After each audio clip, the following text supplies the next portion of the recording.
There we go. Hey, we're here! And less than 3 minutes late by my count. Indeed, which isn't too bad. We finished up some food and I forgot to make the post out to Facebook and Instagram, so I'm just doing that right now.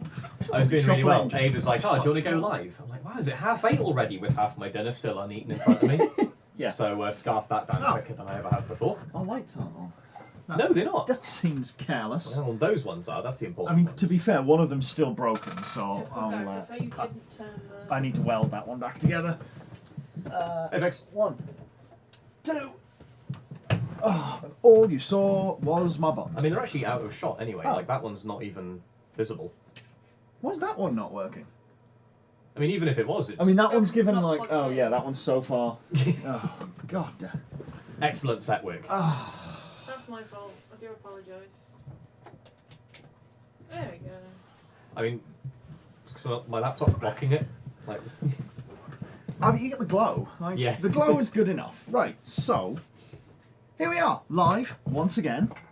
We've been doing more things and forgetting to do other stuff. It's been fairly busy the last week or so. I think at this point In we've fact, given no. up on doing any work on the Saturday. streams, though. We're now strictly working in the garage outside. Well, we're kind of lacking in work that we can do on the streams because the next things that we're doing is iterative design on the 3D prints, which we've now got the PLA, so we just need to get that wired in. Well, I say wired in, configured. Yes. So that it actually works and it's printing properly. We can get a good strong print out of it, and then we can make up the first one of our intercooler ducts, which would be cool. So hopefully we'll get that done kind of this weekend-ish. And then we need to do another iterative design on yon fan cooling. Don't talk to me about that fan bracket. Just don't. So yeah, so those two things will be in, and everybody who has pointed out in previous streams when my chair starts squeaking, for when it starts, We're ready. We're I prepared. have some PTFE WD-40. Hopefully, fix it for good. So yeah, I'll let you take over just while I make this post and try and get some people in. It's a very lightly modified Ender 5 Plus. Nothing fancy. I just got it for like Omega print volume because I figured we'd end up printing like car parts and stuff on it, and sure enough, we did. Actually, Yeah. that radiator strap, that fan shroud, that is near enough the. that's within a centimetre Yeah. of like the biggest footprint. Because it's not just that. Obviously, the overhang here as well. Yeah. So it's got quite a bit on of work that needs to go in. That might as well sit there. And then cool, back in that's Wales at my parents' shared. house, we have a CR10 SV2 Pro, all of the suffixes, which annoyingly is the printer that we've put the Volcano hot end and the 1.2mm nozzle on. So like it's the one that can print big stuff really, really quickly. And of course we're here printing like fan shrouds and stuff that I think this was like 24 hours nearly. I mean, that despite being that thin, it was like 24 hours to print. And I'm pretty sure the intercooler ducts are going to take quite a long time on the little 0.4mm nozzle. Yeah, I would expect that to take Yeah. even longer still, just because of volume. Like this, There's went that much more length to it, right? It's got Yeah, so many more layers. this yeah. this went slowly because of the number of layers and the offset that had to come across. Yeah, here. this It we had to be- print very, very thin Yeah, layers it because of the overhang angle. It's actually difficult to show in here. Yeah, there's 'cause so it- much it black in goes front almost- of our lovely merch shirt. In here, I But think yeah, was the best place. If you look over that side, like, you can see The it's- overhang angles in there are ridiculous. I'm genuinely amazed it came out perfectly. That's To why be I fair, I tried expect to them play to Hide do the it. Little Boat, whose name I forgot. Yes. Oh, the benchy over Yeah, by it the doesn't screen. We Yeah, have got yeah, we've- it just disappears against the. We've got many benchies. Put 'em- No, it doesn't work. Can't sit down. So yeah, we can just play spot the benchy. In fact, hang on.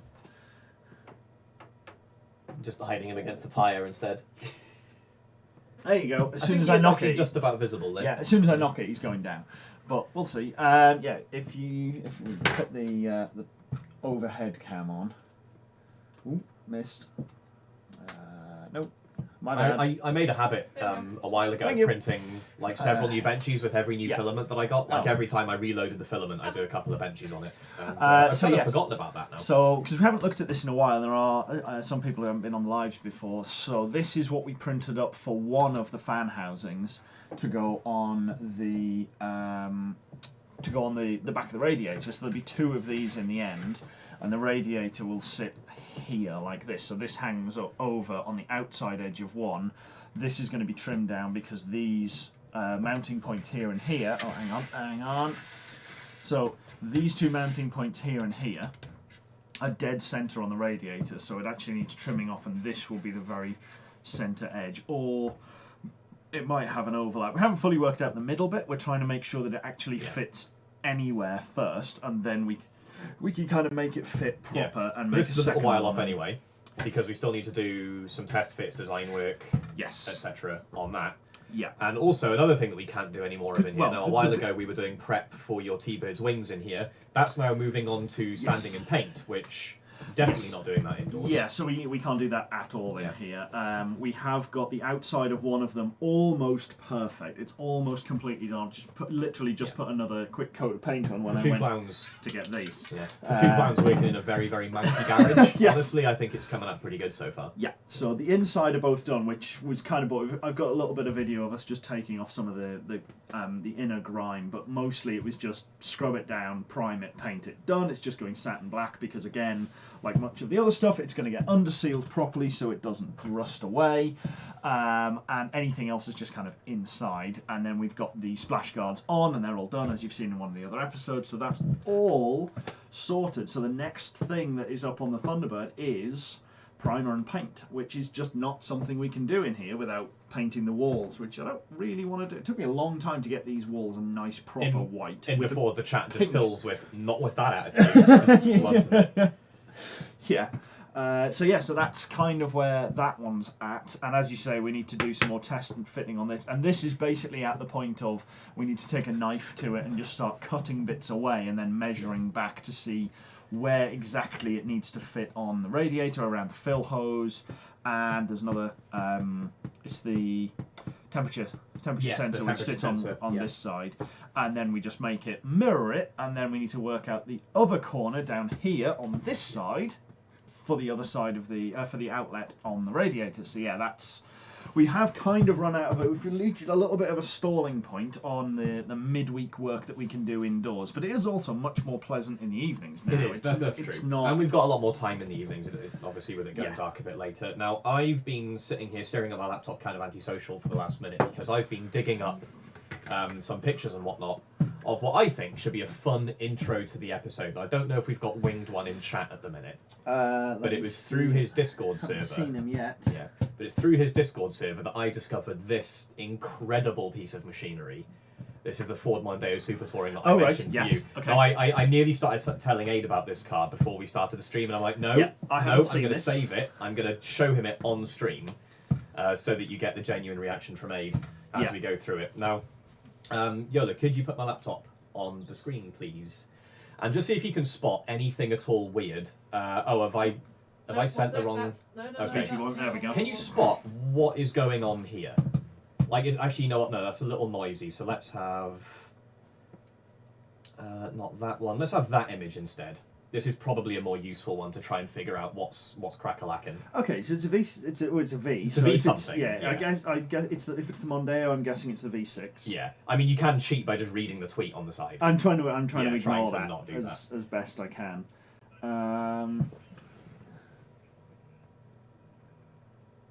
Has that got body and pieces mounted off the engine as like it does the that. Engine is a structural map. Sorry, I'm just gonna like hide off screen for a second. That's him tunneling down onto to view his laptop screen. I can fix this easier. Cool. Right.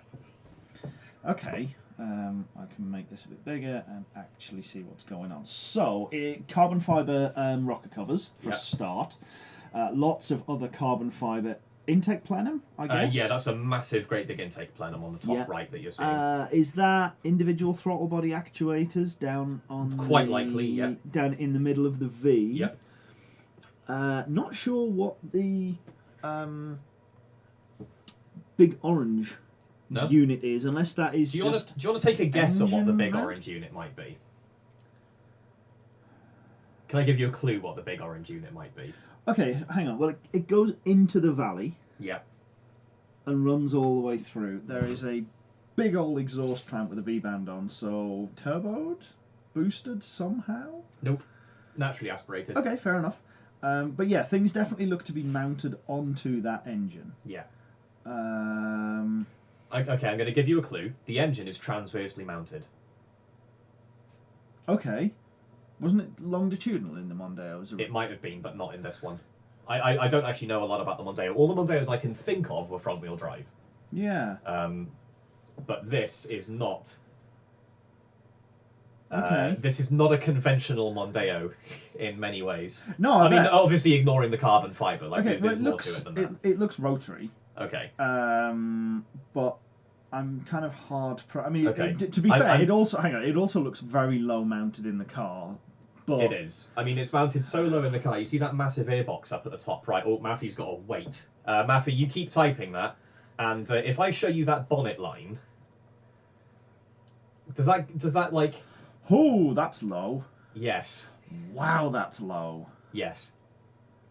Like there's nothing left of wing. Maffey's got it, so don't read chat unless you want to spoil it for yourself. No, I've full screened it on the laptop, Cool. so I can't see chat anymore. So if it's The- if it's transversely mounted, is Yes, it a drive shaft? That is actually that's one of the half shafts. It runs through the V, so you've got the engine transverse in the bay, gearbox diff at the end. Oh my god! The diff then runs out one side through the V. The entire engine package, again, not including that big airbox on the top, the entire engine package is... So the tops of these... the tops of these valve covers here are lower than the top of the wheel. Jesus. When Gordon Murray talks about packaging, I don't think he's... Like, this, I think, actually That's- might be another level again. Yeah, that's pretty extreme. Yeah. In fact, I don't think that really qualifies as extreme. That needs a new word. So... V6 on its side. Yeah, the V6 is tilted over to make. Okay, this so work. yeah. Okay, so you reduce the height by just lying it down, the same way a little bit. I suspect it's same more way to the VR4 is. I reckon it might be to move the crank out from under that. Yeah. Maybe lets them get the drive shafts a bit lower. So the image gallery on... Oh, bugger off. Wow, there's actually no clear close button on that. Okay. That's the size of the airbox, right? So that gives you a kind of impression of just how low all that stuff is in the car. Ooh. I mean, the airbox barely makes it above the chassis rails. Yes. That's. I bet It that's is a gonna. ridiculous piece of packaging. I bet that's gonna help with the centre of gravity somewhere. Oh, you can see there. It's as much as 90-degree engine and all. Sorry, I think it's like 60. It's a 60-degree V, but like one bank of cylinders is dead vertical there. Yeah. And swung all the way. So it's like it's underslung almost towards the footwell at that point. Damn. So yeah, that is quite something, I think. Yeah. So that's the result of. I'm not sure if this happened before or after. In my head, this is what happened after, because Ford were competing in Super Touring and they built most of this car, and they placed. I can't remember exactly what the details were. I think it was 6th out of 6 teams. Yeah. Or nth out of n teams. Like they were last, and then they cranked up their budget to 12 million for their next run. Quid, by the way, not dollars. 12 million pounds. No. Okay. According to this article here. So yeah, they definitely spent some money on that. I'm not sure who. Oh, it was ProDrive that built it. Of course it was. Of course it was. Of course it was. Of course it was ProDrive. Because in my head earlier when I was reading, I was like, was it TWR? No, it wasn't. Who was it? And yeah, I'm just reading again. It's quite something. Yeah. Yeah, the algorithm has some interesting opinions on what I want to buy right now. Well, Starter motors, Makita impact guns, and a Lexus self-driving hybrid, and boxes, and you trousers even. Sorry, I'm like transposing words from one message to another in chat there. Yeah, that's that was extremely low central gravity on that, because you've got an entire cylinder head that's just low. Yeah, I just think it's incredible that most of the engine is under the drive shafts, and it's not even like they're hanging down to reach the wheels or anything. Yeah, it's just from. It is absolutely mind blown when I saw that straight through. So so that was the 2.5 litre ST engine, the V6. Oh yes. Reduced to 2 litres. I don't know if it was de-stroked or underboard or what. I'd imagine de-stroked for all them revs. And by 1993, they were making 305 horsepower. Bloody hell! That's What, 2 150 litres? per So yeah, litre, okay. I was trying to do the 2.5 litre. And the whole car, and like, I mean, granted, obviously it's not exactly a Mondeo anymore. Obviously, there's going to be lots of composites and whatnot involved, but it's not small. Weighed under a ton. Yeah, that's quite impressive. I mean, that's some serious work. Yeah. So that's my intro crush to the stream for today. Yeah, that's just a fun one to get us started. Nice. That's no, I hadn't seen anything about that. That's a bit mad. Definitely. Yeah. So that tweet about it that I was sent to is actually from like 3 years ago. It's from 2018, and it just sort of completely crept by me until someone posted it in the Space Battles Technical Advisory Bureau earlier. Yeah, no, I hadn't seen that at all. But I mean, I try to like poke around stuff, but I see most of my stuff either Imager or I tend, IRL. Yeah, I tend not where to I like, see go my and wander weirdness. around and find weird stuff. I Yeah. just sort of float around places, and occasionally weird stuff just sort of floats into my. Yeah, I'm internet flotsam.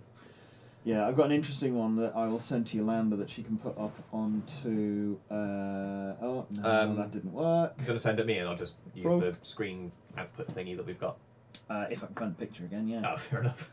That's true, actually. If you send it via Discord, that will. Okay, this is obviously the most seamless I love how transition in the world. in most of our streams, the Discord server ends up just being like this weird stream of consciousness of like whatever junk we need to send each other to get onto the stream. I'm just going to dump it in general on In our general, Discord yeah. server, so Cool. you too can I see guess- this image. If I you would guess- like to become a patron, you can join our Discord server from as See? little as $1 a month.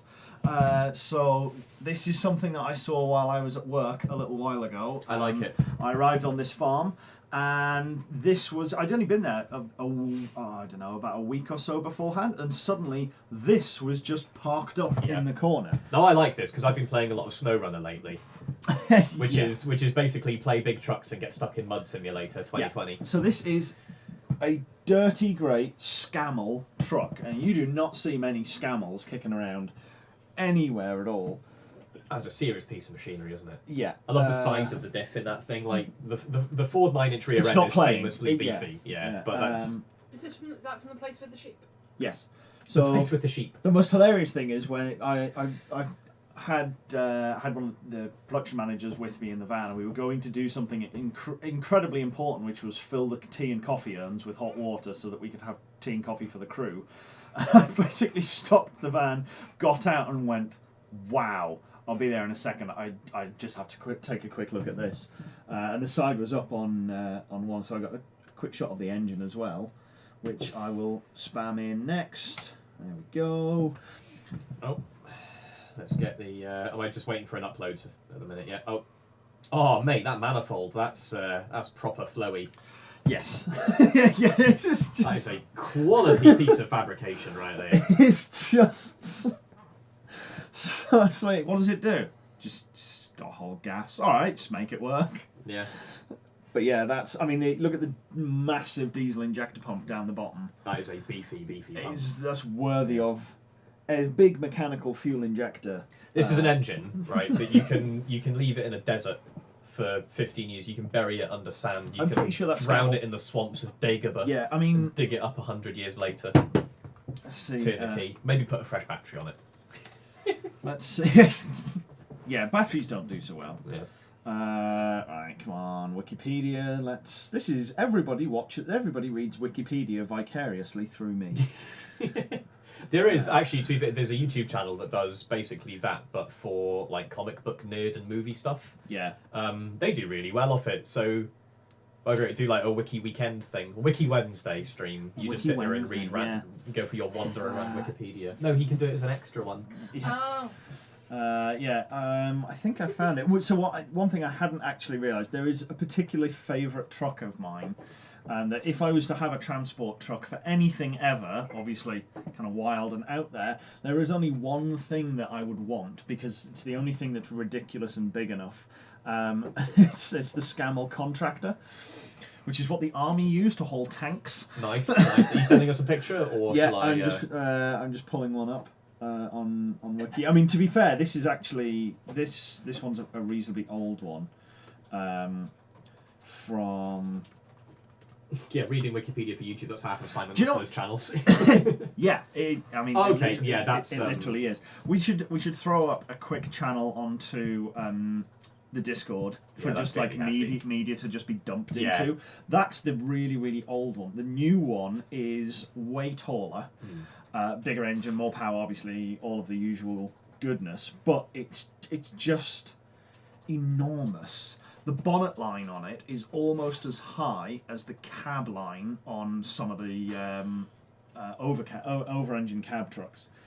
Sure, the Just Miltech. enormous. I'm suddenly realising I'm stupid because I feel like I should know what Miltech do. Miltech exhausts. And balers. Bayless. I feel like we're talking Sure. about different Miltechs here. I feel like Aid hasn't ordered a baler. I No. don't know him that well, but I don't know. Go on, Aid, what Miltech did you get? Yeah, oh, what Mintsoft doing the search. Miltech was that? Yeah. The place with the sheep was a particular farm that I went to that had sheep, pigs, alpacas. Wait, hang on. A bunch of sheepdogs, all really cool, and we did some filming there. And I went back a second time and also dragged Yolanda along as well, and kind of sold her on the idea of coming and helping out on this student production and not being paid by virtue of there being really good obedient sheepdogs, alpacas, and lunatic sheep. I didn't see the alpacas. Yeah. How many wheel bolts do you need? Oh, more. Just more. More. Way more. However many there is, they should probably have some spares. I don't think they should have more. I think they might. I think they might have found. Isn't it a they 20 might have pattern reached or something enough. like that? Oh, and It's- then it's like 2 rings, isn't it? Yeah. Although to be fair, I think one is the hub carrier, and then the other is the. I was a Miltech exhaust you went for. Yeah. Okay. So I'm trying to work out. At least I was right on the. I don't think he'd have bought a baler. And that's it. Doesn't quite fit. Yeah. I can't find a good example of. Oh no, this might be it. Let's. This is me tabbing between multiple different. I'm just waiting for more like comedy imagery to come in on the Discord. So I think it's a Viking by the looks of it. A Scammel Viking. It looks. You know, you look at something and you go, yeah, I mean that's pretty familiar, but I don't actually have a particularly good. Oh yeah, that's copy image. Yeah, we'll shuffle the Discord around. My files are too powerful. What? No, That's it's Discord not. speak for is too big. Yeah, like somehow Wiki has a picture which is. I did actually. I found an image earlier that I Well shared over. somewhere that was like 25 megabytes, which was that threw me a little. Yeah. Quick, load up Photoshop. I have actually got it open as a Oh, habit. okay. The joke is there's no such thing as quickly opening Photoshop.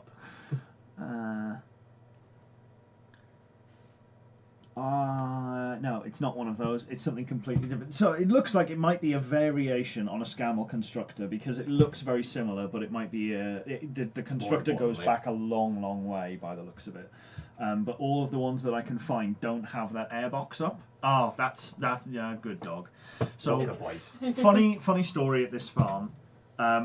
We had our unit base set up in the middle of one of the barns. There's this massive bag of feed next to a really nice Series 2 Land Rover, to be fair. There was a bunch of really nice cars on. Actually, I can probably find a bunch of the other cars that they had on. You can actually see in the background of that Scammel picture, there's a Dodge 2500 conversion van in the back. But that farm in particular, let me think, when was I there? Oh, God. Early March. No, it was way before. No, I'm thinking the first time I went there. They're not With- sending me with gifts for Rinko. ants here. Is it that bad? Oh, it's right. Let's just zoom it up to like page. You know what? Actually, it doesn't look as bad as I expected it to. It's the Rock from We're Fate gonna of the need Furious. We're gonna need a bigger When they're just truck. getting like missiles launched at them by the submarine. They got a cat plane. But it's fine. Ludicrous. He got a brother. Played none other than by Ja Rule. So And he makes cars that go underwater. I'm Oh, gonna keep every single link that pops up in Discord open. I'm just gonna open all of them up one after another, and then we can recap at the end of the episode. That's going to set the time of our outro. I'm going to slideshow through all of the different tabs that we've been, all the different stuff we've been sent. So what would it have been? It would have been. So okay, I'm going to have to try and find the pictures, but we ultimately had to try and chase this sheep out of, in fact, multiple sheep out from our unit base, and there was half a dozen of them. One got into the feed. Eventually, started just sort of getting them out, and they went away. And then another one jumped over the cattle grid, got back into the unit base, same deal again. So there's 3 of us trying to herd this sheep out of the sort of the main farm compound back into the field. Now, conveniently, we've got 4 sheepdogs here. Nobody who's there, because the farmers are all off various places. Nobody knows how to use a sheepdog. Hang on, I just need to interrupt for a second. This is criminal. The Yeah. Pip is covering up a second dog. Ooh. Hang on, we can fix that. This is important. He says he can fix it. I fixed it. Okay. What did you just Yeah, delete there the you go. Pip? Yes. So, yeah. Well, hang on. Nope. Oh, that's annoying. Why would we put the camera back on when we could have dogs on the screen? Well, there's another Pip which has got us in the bottom left, and for some okay. reason it I forgot hasn't. about that. Yeah. It hasn't saved. Yeah, it's only saved the one Pip. That's really annoying. We'll fix it. Yeah. So we're trying to get rid of the sheep. The dog realises that A, there is a sheep. B, it's not where it's supposed to be. And C, clearly 3 people are trying to control this sheep that has a mind of its own and is just running about the place. And we're trying to herd it by going like, whoa! And clapping and trying to scare it in the direction. And as soon as the sheep bolts in any direction, the sheepdog's like, got it. Sprints round and then just lies to the ground. It's like, no, and sends the sheep back the other way. And eventually the sheep got spooked enough that it didn't want to run for the gate. It had a clear path to the gate. There was like sheep, 3 people. Oh. There's sheep here, 3 people around, sheepdog, and instead of running towards the gate, which is roughly where Chris is, it goes, nah, turns around and runs at the fence. Sheep, famously not particularly good jumpers. I don't know why counting sheep there They was make jumped very over good things. jumpers, just to be clear. But Yeah, not wrong. But yeah, so Yola knitting in the corner. Yeah.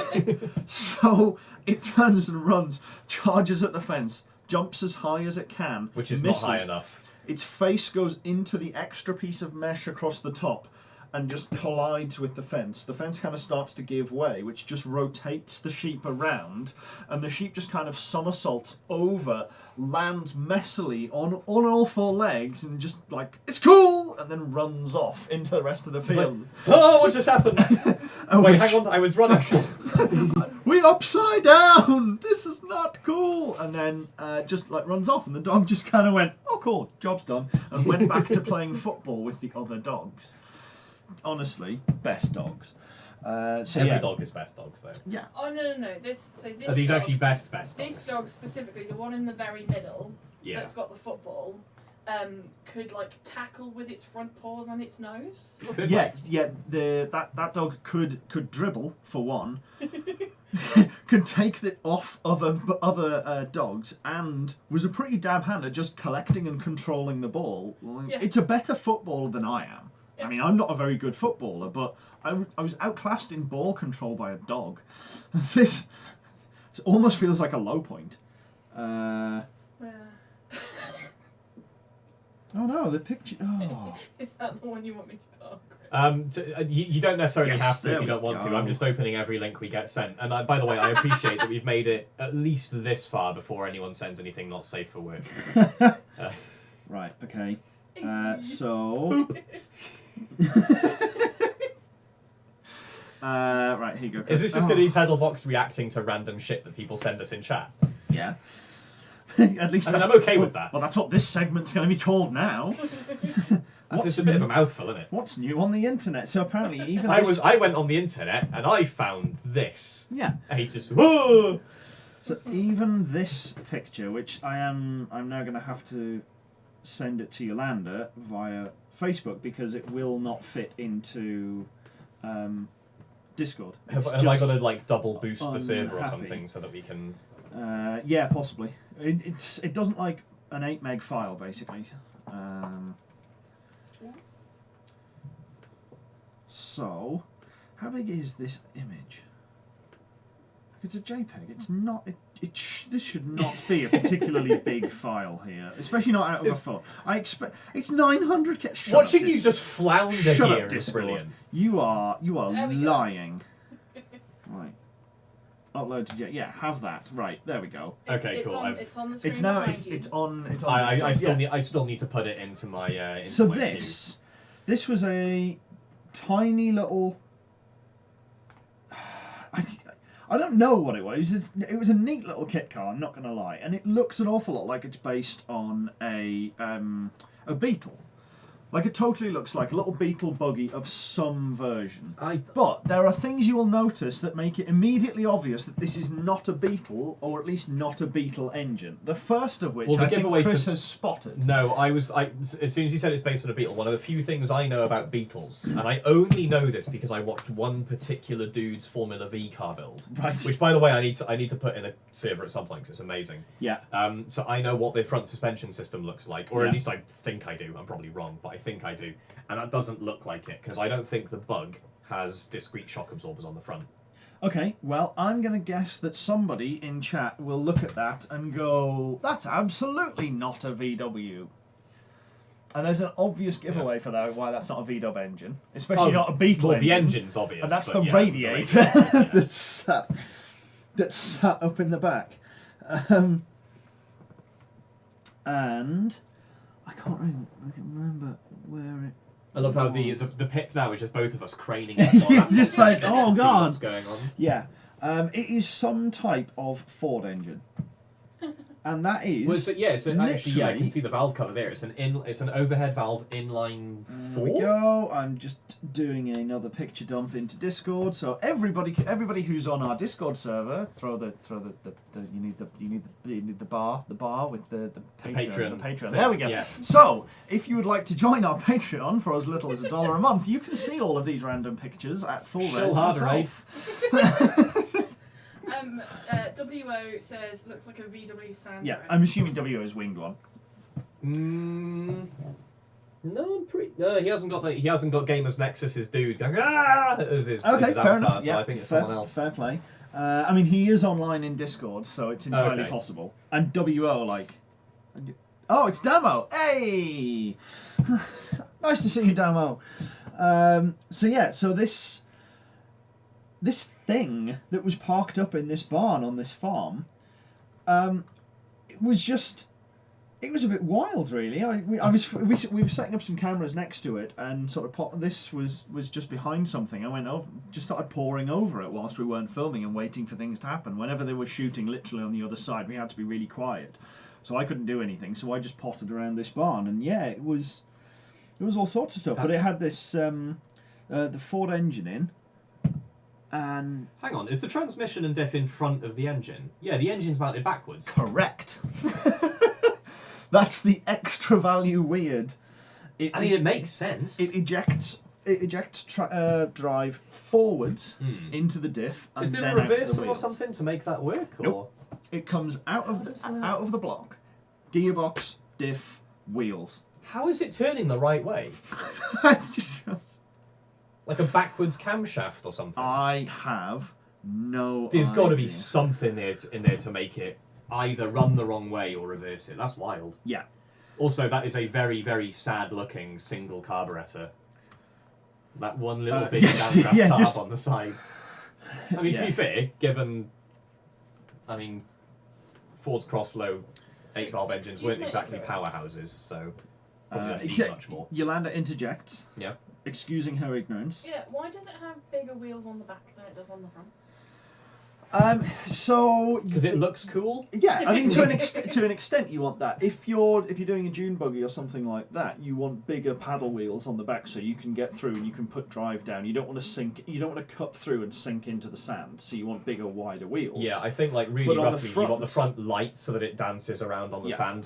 while the back is able to. Well, the dig back in a is bit more, like piling through. The front, you kind of do want it to dig in because there's no traction. Only like a little though. On the dirt or even on the sand, so you kind of end up using your wheels like a pair of rudders at the front, and you turn and you just steer, and they just dig in and they just direct you around. So that's why they're quite narrow. But you want them to be quite narrow, and light makes it easier and quicker to turn, and then narrow makes them easier to just kind of carve through. They're not they're not taking any power, so they don't need any traction. They're not traction limited basically, so you could get away with just skis as long as you didn't just like dive down into underneath the sand. And we've all seen snowmobiles, right? Which are the ultimate zero traction machines. Zero traction, like light, easily displaced. Yeah, pretty much surface to drive on, and skis up front and a fucking great big track on the back. So this was another one that they had. I didn't see an awful lot of this, but I did like the bulge in the side. I've just put it into Discord if you want to. We got more links in Discord. I just popped another one up in Discord. You need to swap back off that. So didn't get any information about this whatsoever. I don't need any more information. I love it already. Yeah. I don't know or care what it is, but I love it. I swear, if any of you say it's a car. Well, I love the bulge on the side. Something obviously didn't fit completely within the body, so it just has this little riveted green panel onto the side behind the driver's. Also amusing for me that it's parked right next to a new Mini. Yeah, there was a new Mini in the corner, but just down from that were these two as well, which... waiting for more links in Discord. It's just dropping in now. And yes, 11 out of 10. I love this. I don't know much about Ford trucks, but that looks very close to Stubby, so I'm thinking like F6-ish. So that is a 1950, I think. Let me just check, because I'm also bringing up some other stuff. Because that's an old style license plate, isn't it? Well, it's not. So it's a 1950 Ford F1. Oh, so that okay, that's F1, the old step side, but it's the so the vents on the front on the bonnet, not the main grille. Yeah, I got loads of pictures of haircuts every time I search for this. What did you search for? Stubby Bob. Because a Bob is every time. I always forget that it does that. Oh man, that's gold. So like this is the closest thing that I could name to the F1. So this is Stubby Bob, an old F6 half-ton. Honestly. No, I think it was a 2-ton truck originally. No, it was a 1-ton. It was a 1-ton that they cut stuff out. Wrong on both guesses. Great, go me. Yeah. Yeah. Oh man. But yeah, Stubby's brilliant.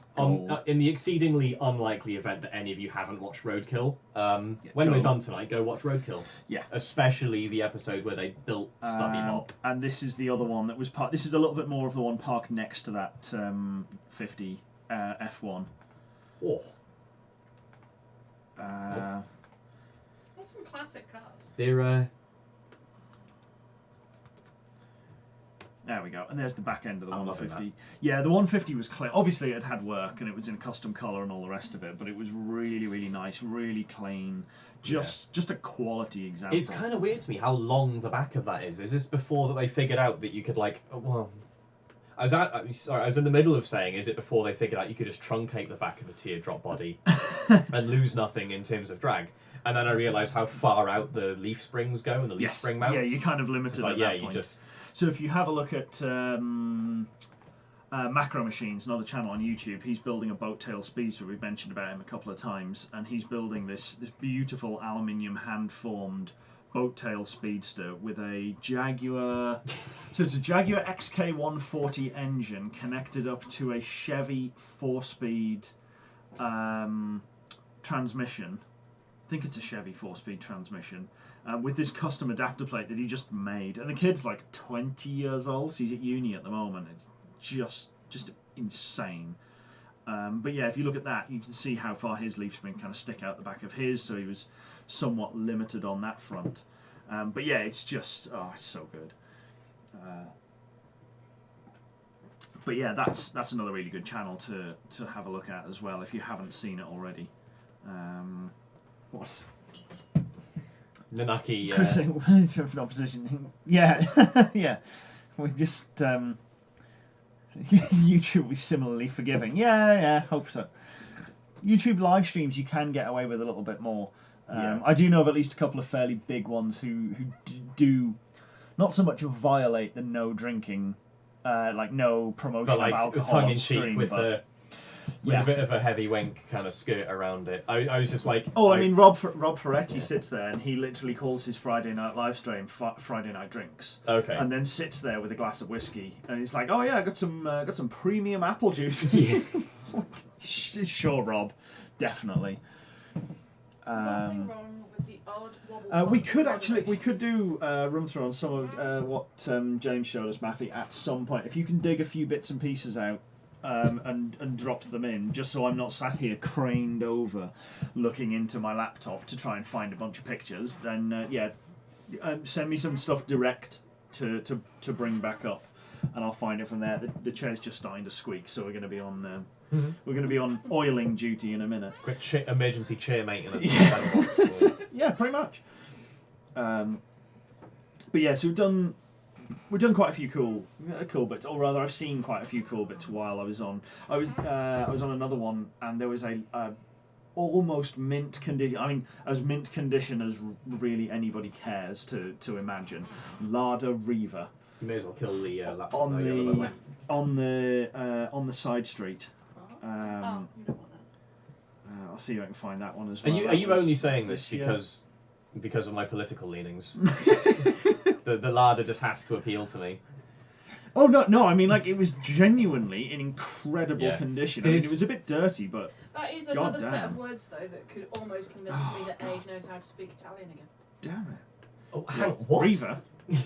That's a really like R-I-V-A or R-I-V-A. Yeah, like at a glance, like literally, I just kind of cast right. my Okay. eyes Yeah, up. no, that makes sense. Laptop. Oh, I'm like, literally just after. Yeah, I promise we'll stop just spamming pictures of what I've seen on set and messing about with. To be fair, what was far better on set than that was the P1800 because. I do love a P1800. But that was actually in the. Not that I'm biased or anything. In the thing that we were making. Just for completion factor, I'll grab the picture of that one as well. My one great regret is that as long as my brother still has that P1800, I don't have the coolest car in the family.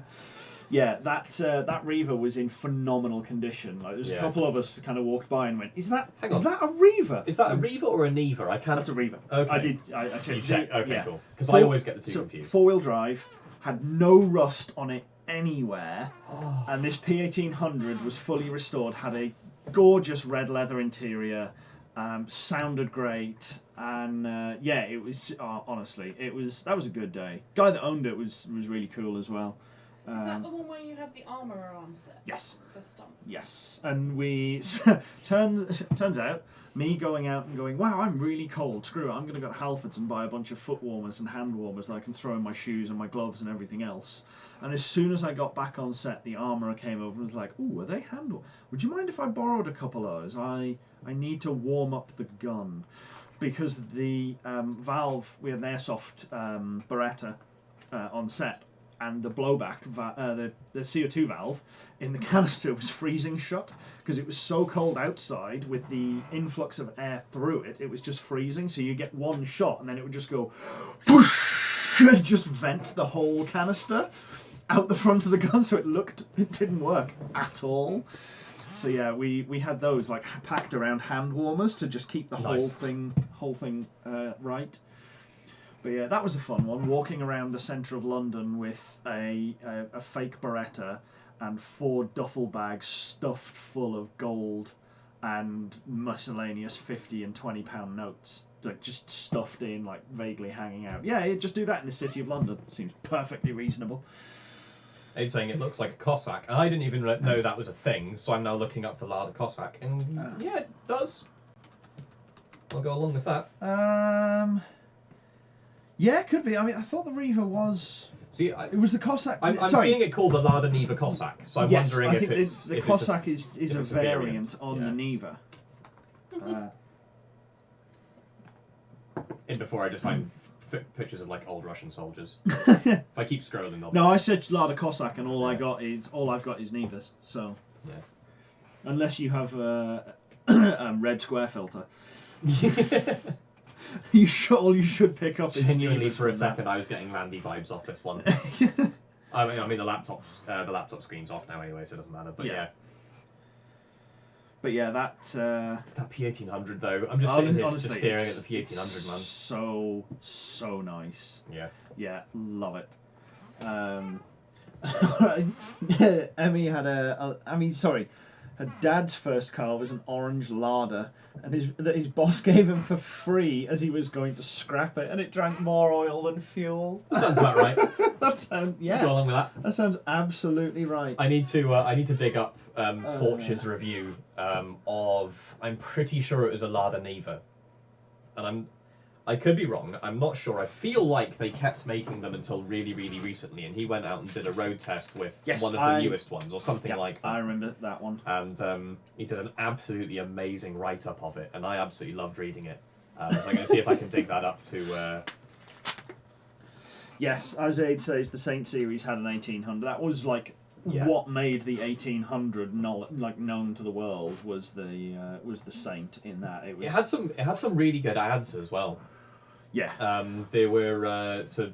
I'll have to just dig some of them up. I'm just going to spend this whole stream looking stuff up on the internet to put on the screen. That's going to be it. Yeah, pretty much. And if you don't want to watch it, well, fine. You've watched it this far. That's good enough watch time for me. But in the meantime, this is kind of where we're at. We've been most of this last kind of week or so, we've been working on the Thunderbird wings, kind of getting them ready to start filming the strip prep and paint of the, which is the one we haven't done. We've done left. Well, we've done driver's side, but like US driver's side. So we've got the other side, all the interior's done, painted. One side is primed and almost ready to be like signed off as ready for paint, and then that can go back in storage till it gets a little bit warmer, and we can do paint on that, and then it can start going back together. I do need to get some more paint, so I need to head down to Paint Shop Products and get some more paint, some more thinners, so then we can do that, and then the whole front end of that car is very, very close to going back together. There's a little bit more that needs to go on before the wings and the bonnet can actually go on, because I do want to do a quick paint coat over the rest of the car. So we need to do that basically, and get everything that sits under or near the firewall and everything else. We need to get that kind of rubbed back and ready to paint. Put that bit of paint on, if nothing else, even if we just do a really gentle fade, so we get up the jams. Then we can pull the doors off, do the doors, do basically the rest of the car, and I think that is going to be get a bunch of people round and just go at it, sand it back once we can legitimately have people over again and make a barbecue day of it. I'll feed people barbecue in exchange for hard labour, sanding back paint and bodywork and filler. But we need to get that all done. Work out where the bad rust is in the rear wing, which is kind of everywhere about this far off the bottom. I like how you're saying this as if to suggest there's such a thing as good rust. Well, patina is I guess actually patina is acceptable rust. Yeah. As opposed to good rust. So yeah, we'll get that done, and then that can go back together, which will be good. And we've also been doing a bit more work on the kit car, which we're hoping to have an episode out this weekend on the kit car, but I'm not sure that's going to happen because there's a bit more stuff that needs to get done, and we've been intermittently interrupted with rain and all sorts trying to get that in. And fitting the tunnel and getting that done has just been such a chore and a nightmare. But the seat harnesses are in.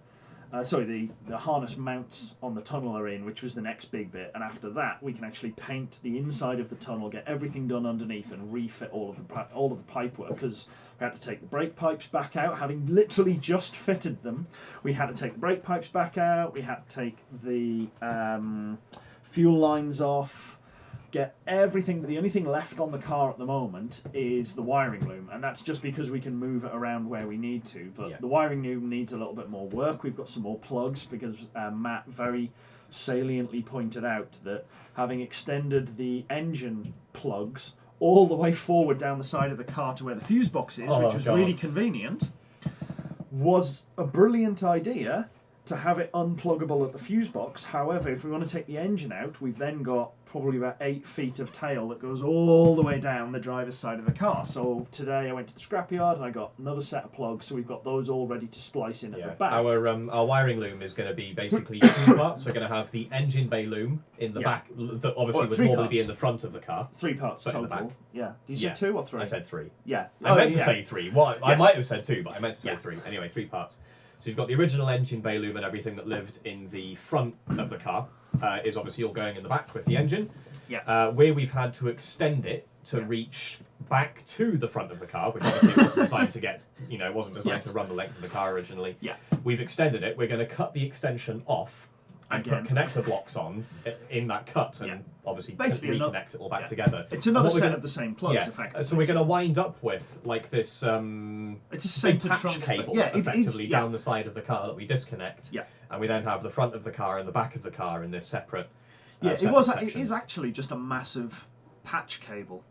As you say, that is a perfect description of it. So it's basically going to be a patch cable that runs from the fuse box back to the engine bay, and we can plug the bits back in. And yeah, as M says, no TT was harmed in the collecting of these new plugs. No, a TT was very definitely harmed by Em and myself this afternoon when we went in and got a little brutal trying to remove it. Also trying to remember where they were, because for some reason I was convinced they were on the right-hand side. As you're looking at the front of the car and lift the bonnet up, I was convinced they were on the right-hand side next to the relay box, or in the relay box that lives next to kind of the main wiring trunk from the battery and goes up the side, hits the top of the hits the top of the firewall, then runs across to the fuse box. No. It is in fact all the way across and down under a cover underneath the firewall in the main part of the car, behind the dashboard. And on this particular TT, we went, oh yeah, that's definitely the one that we want, and got the guy in the forklift to drop it down. The driver's door didn't open. So in order to get into it, we had to go across the seats and risk a bunch of hantavirus and herpagonosyphilis to try and get what we needed you from missed underneath. one. Herpagonosyphilades. Yes. There's an entire extra disease to wedge into that one. Meanwhile, I mercifully was at home Yes. working. Yes. So we basically went out and scavenged a few bits and then came back, so that was good. Unfortunately, we're still missing a mini bumper light cluster. Not light cluster. Well, I guess it is a light cluster. So on the back of one version of the R50 Minis, there is a fog light with 2 reversing lights either side. It's this really nice little low-profile unit that sits right in the middle of the bumper at the back. So we've got one of those. That is another make that we're going to be adding in, which is going to be the Mini / BMW, obviously. And because we've already got British Leyland with the centre pipes from the MG. Yep. So yeah, so we can put that in, get that sorted. But yeah, I need the plug connector off the back, because when you buy most of the parts on eBay, they've already been stripped off the car, so you can't easily get hold of it. And even those lights, really hard to find the right model of car. It's one trim level of one generation of the Mini 1. So yeah, it's not on the Cooper S, it's not on the Cooper, Match. It's not on the Wait, hang on, like sorry, the 1. I'll be honest, I wasn't paying attention there for a minute. Why do we need that specific plug? As opposed to just, like, because it's obviously going onto our loom that we're making, why don't we just take the tails and put a plug on it? Or is the plug onto the that's housing? the point. That's the plug. Right, there are no okay, tails. that's It's a moulded section that goes into the back of the light housing, Right. so we need something to match up into there that is then watertight because it's in the bumper and Yep, everything I else. hate everything about this. Yeah, pretty much. So so that's less than convenient. So I'm still kind of poking around trying to find one in a scrapyard that I can see and go, ooh, I need that connector. So that'll be another trip down again, which is a little bit frustrating, but it is what it is. It's not needed urgently to get on with what we need to do, because that light is going to be mounted into the diffuser, more than likely. I could be wrong, but I don't think we're building next weekend. No, or the weekend after that. Or the weekend after that, yeah. or probably, I mean, one thing that I do find a little bit frustrating about building a car from scratch, which I'm sure you can all relate to, is that when you're looking around for parts, right, and you find one particular variant of some weird car or something that does exactly what you need. And there's probably like a million other cars out there that also have exactly the part you need.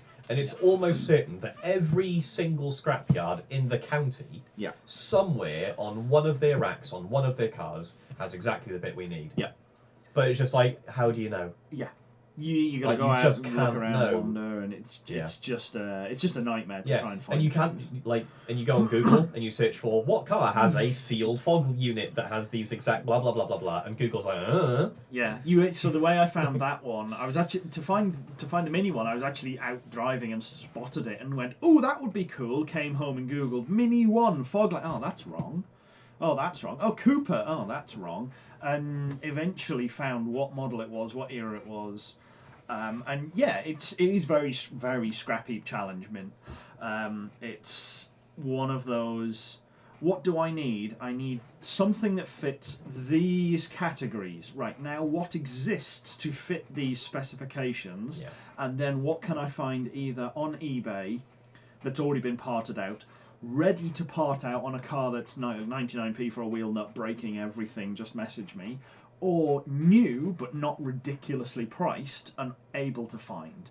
And yeah, it's some of those things. We've got an additional volunteer for the barbecue sanding. Excellent. Deal. This is White Knight catching up through the. This should be good. Yeah. So if we can theoretically get like the Reading folk of like us three, potentially try and drag a bit of Sean in as well, and M and Mintopia, and we'll have Dar5 from Stratland possibly. Yeah, try and get Dar5 Maffey and down, Maffey, Heather. That's 8. Yeah. And then if we get Emma and Aid on as well, yeah, that's it's we weird can comfortably get 10 people. In my head, I'm still basically in like full pandemic lockdown mode. I wandered to the store the other day just to pick up some, just regular groceries and stuff, because apparently I do that once in a while now. I'm a functioning adult, not a novelty.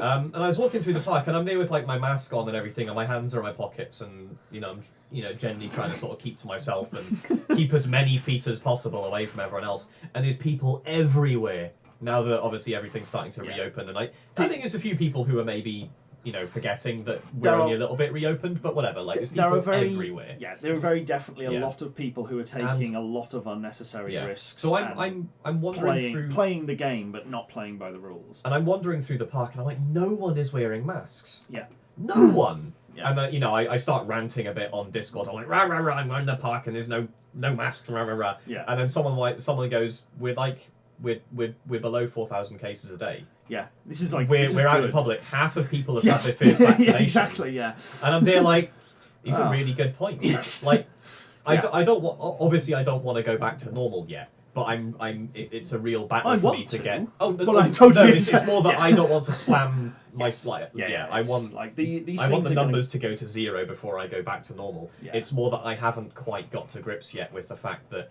maybe where we're at, it's okay to, meet people. Yeah. What a novelty. Wild. So like my head is like, no people, no barbecue, don't even talk about it. It makes us look bad. No. And I'm just like fretting. But it's like the reality is like with the case counts and stuff where they are, with the vaccination rates where they are and everything, it's probably okay. Yeah, so that's another interesting one. So coming up nearly 2 years ago, I started planning out. Excuse me while I just burp a moment. I started planning doing the Project Driveways show, which was basically going around and looking at what other things people had built on their driveways. And since then, I guess a bunch of other YouTubers who either had this idea independently, which is possible, or they've seen my video and gone, damn, that's a really good idea, and have started putting out requests and, hey, we'd like to come and see you and do the thing. That would be cool, and do things. And I'm sat here going, I really need to get on with this. So I am putting together my list of what have people built on their driveways. And I have got a couple of really quite cool cars coming soon, TM, to try and sort things, to try and get a few episodes made up. And it'll probably be a series to put out towards the end of the summer into the winter to try and help kind of bolster the content when we can't work as much because it's cold and it's raining and it's dark. Usual kind of problems through winter. But is there... disappear to America for 3 months. Yeah.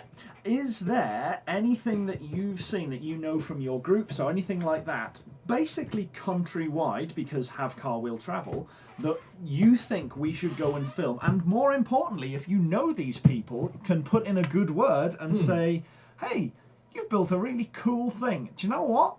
These guys should definitely come and speak to you about it, because that would be quite cool. I'd like to try and do at least half a dozen a season, if you're talking about doing it like a season for winter in that way. I'd like to do at least half a dozen, probably no more than 10, just to try and keep the workload sensible so I'm not distracted from building, 3 different cars simultaneously and trying to start another business and get some work and all of these things in one go. It might be a little bit much.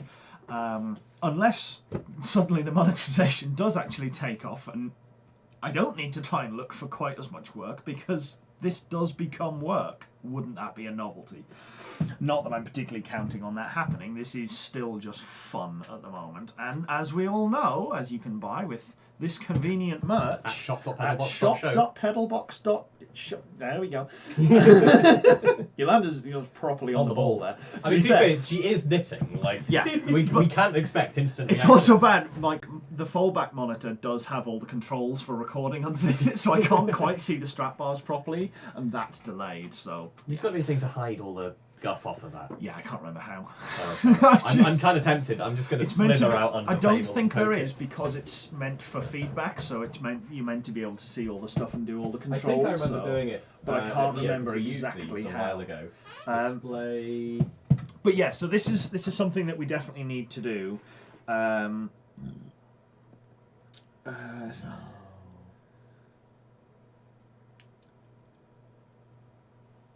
Yes, to be fair, Vix did, and then we were. By that point, we were driving down to go and look at Subarus, and try and source a gearbox for Emmy's Fiesta, because Em has a Mark IV Fiesta.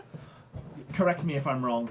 A Mark IV Fiesta that, as a 3-year-old car, had a 2-year warranty on it. Oh God! And went through 2 gearboxes in those 2 years, and has since gone through a 3rd and has lost, I think, 2nd gear. Oh, it's Mark VII Fiesta. Wow, they've done a lot of Fiestas. Yeah. See, I wasn't sure if I should correct you. Because Mark IV seems really old. I thought they were roughly in time with VWs. Yeah. But I was not at all confident. Yeah. Because I figured if I said, no, I can't be a Mark IV, they'll be ancient. Oh, yeah, I figured yeah, I'd just sound like a moron. Yeah. Fiestas go further. Oh, there have been more iterations than I remember. My uncle had a Mark III Fiesta when he was younger than I am now, I think. Oh, yeah. Or it might have been a Mark II. I'm not good at cars. Oh yeah, that's it. So so it has no synchro on 1st, 2nd, or 3rd gear. And they're making a very good point because you drive it like it's a 2TV. Yeah, so this is a bit of a. So it's become a dog box Fiesta at this point. Well, no, it's only a dog box because the It's full second of and mesh, third yeah. of every gear is like gone. So like it now has that play in the engagement. Yeah. So yes. So we need to try and at some point there might be an episode we do on here's how you fix a much more modern car where we throw a gearbox into this Fiesta, not like through the rear window. I just in Aid's comment, fun is better than employment. Oh, he's nearly up with us now. Then It's a T-shirt that just I need, I guess. Yeah. At this point, this is just a personal one for me. Fun is better than the employment. closer though for that. The closer for that is fun is better than paid. Fun, yeah. Paid's good though. Paid is good. But Yeah. So yeah, you've left you left the old saturation thing up on. I was hoping that would go away eventually because I could find the close button. You just tap it. I try. Don't make me slide out under this table again. It'll be fun. Oh, you got your little lap. Yeah, I can skip across in a second. On the bright side, it has Step hidden around. all the garbage off the bottom of the screen. So Yeah, to be fair, it has. it's but traded it for. I a also slightly- haven't plugged our VU meter in, and that's the other VU. Oh, that's the other V. Yeah. All right. You can plug the other VU meter in there It's if you got want. a nice little static off it. We might need to drop the room mic while we do that though, in case we just like teaching Yola knock it. moment. What is the difference between an electrostatic charge? Yes. and a electrostatic discharge, Yes. and a static discharge. They are actually the same. They are exactly the same. Oh, that's what I thought. Yes. I'm very So I don't know if you heard that Yolanda was asking the difference between a static discharge and an electrostatic discharge. This is the and, part where, yeah. where a scientist in chat actually informs us that we're both wrong. Yeah, I think to all intents and purposes they are identical, but there may be a difference in the build-up, possibly. Because I feel okay, like yeah, a static the difference discharge in is build-up makes electrical. sense. So an electrostatic Exactly. it feels like they should be the same. Yeah, whether or not it's how they're generated. Also, witness the pressing again of the setup tab does not hide the setup. Okay, tap off. Just tap off it somewhere. Oh, okay, that's. Huh. Would anyone like to zoom in? Well, we Tap the the best of us. tap the power button. Just see what it does. I mean, it's not recording anything, so it No, doesn't it's really fine. We matter. can just. I might just reboot it and see what happens. Yeah, that's probably fine. Turn it off. Turn it back on again. Everybody in IT knows it. There you go. Fixed. Seems totally reasonable. But yeah, so one of the interesting things to do over the summer might be to have a live outdoor stream when we're just working on something outside, and it's not going to be as engaging as this because we'll just be kind of playing around with stuff. One's comes static on plastic, the other is poor insulation on a 240 volt killer. Oh yeah. Next time on PedalBox, guest starring Electro Boom. I would love to have Electro Boom on the channel. Yes. Yeah, that would be. I don't think we could get his attention though. No, I don't think we could. Also, he's in kind of the wrong country. I don't know where exactly he is, but wherever he is, he's next to Linus Tech Tips, which I think is somewhere in Canada. Okay. And I think he did come over to London and he was making a point about how good the UK sockets were from a safety point of view because he couldn't do things. And in order to demonstrate the point, he put a plug partway in, shorted it, and obviously blew the plug up as you would expect. However, in America, there are generally, in every single room, there is a fuse box to reset the things in the room because things trip. In the UK, we don't have that because we have sensible electrics, and the plugs don't do that. So when he tripped the plug, he took out the entire floor of his hotel that he was staying in London. He's like, so I just discovered I tripped half the hotel. I'll be honest, I feel like... I don't think I'll do that again. I feel like being able to short something out and blow an entire floor is less clever than shorting something out and blowing a room. Let's be fair. But he did literally have to wind a piece of wire around the inside edge of the plug. Oh no, the plug. Force open open and the blow plug, it brilliant that way. design. The breaker layout, not so much. Would you trust? When you've got that much stuff behind one big breaker, I don't trust people to just. No, I don't trust people. To reset a breaker. No, I don't. But trust you can still have the big breaker, right? You can have a little breaker in the room that they're more likely to pop more easily without affecting everyone else. Maybe. But if they somehow manage to yoink 100 amps through that bugger, the fact that he then you to blow do the big one as well. Hotel, yeah, that's the part that I think is indicative of a kind of plug. He did his whole. It was only his floor that he did. I don't know. Em says he blew the hotel, but no, I'm pretty sure it was just his floor. Or like just the Neither of these are a good scenario.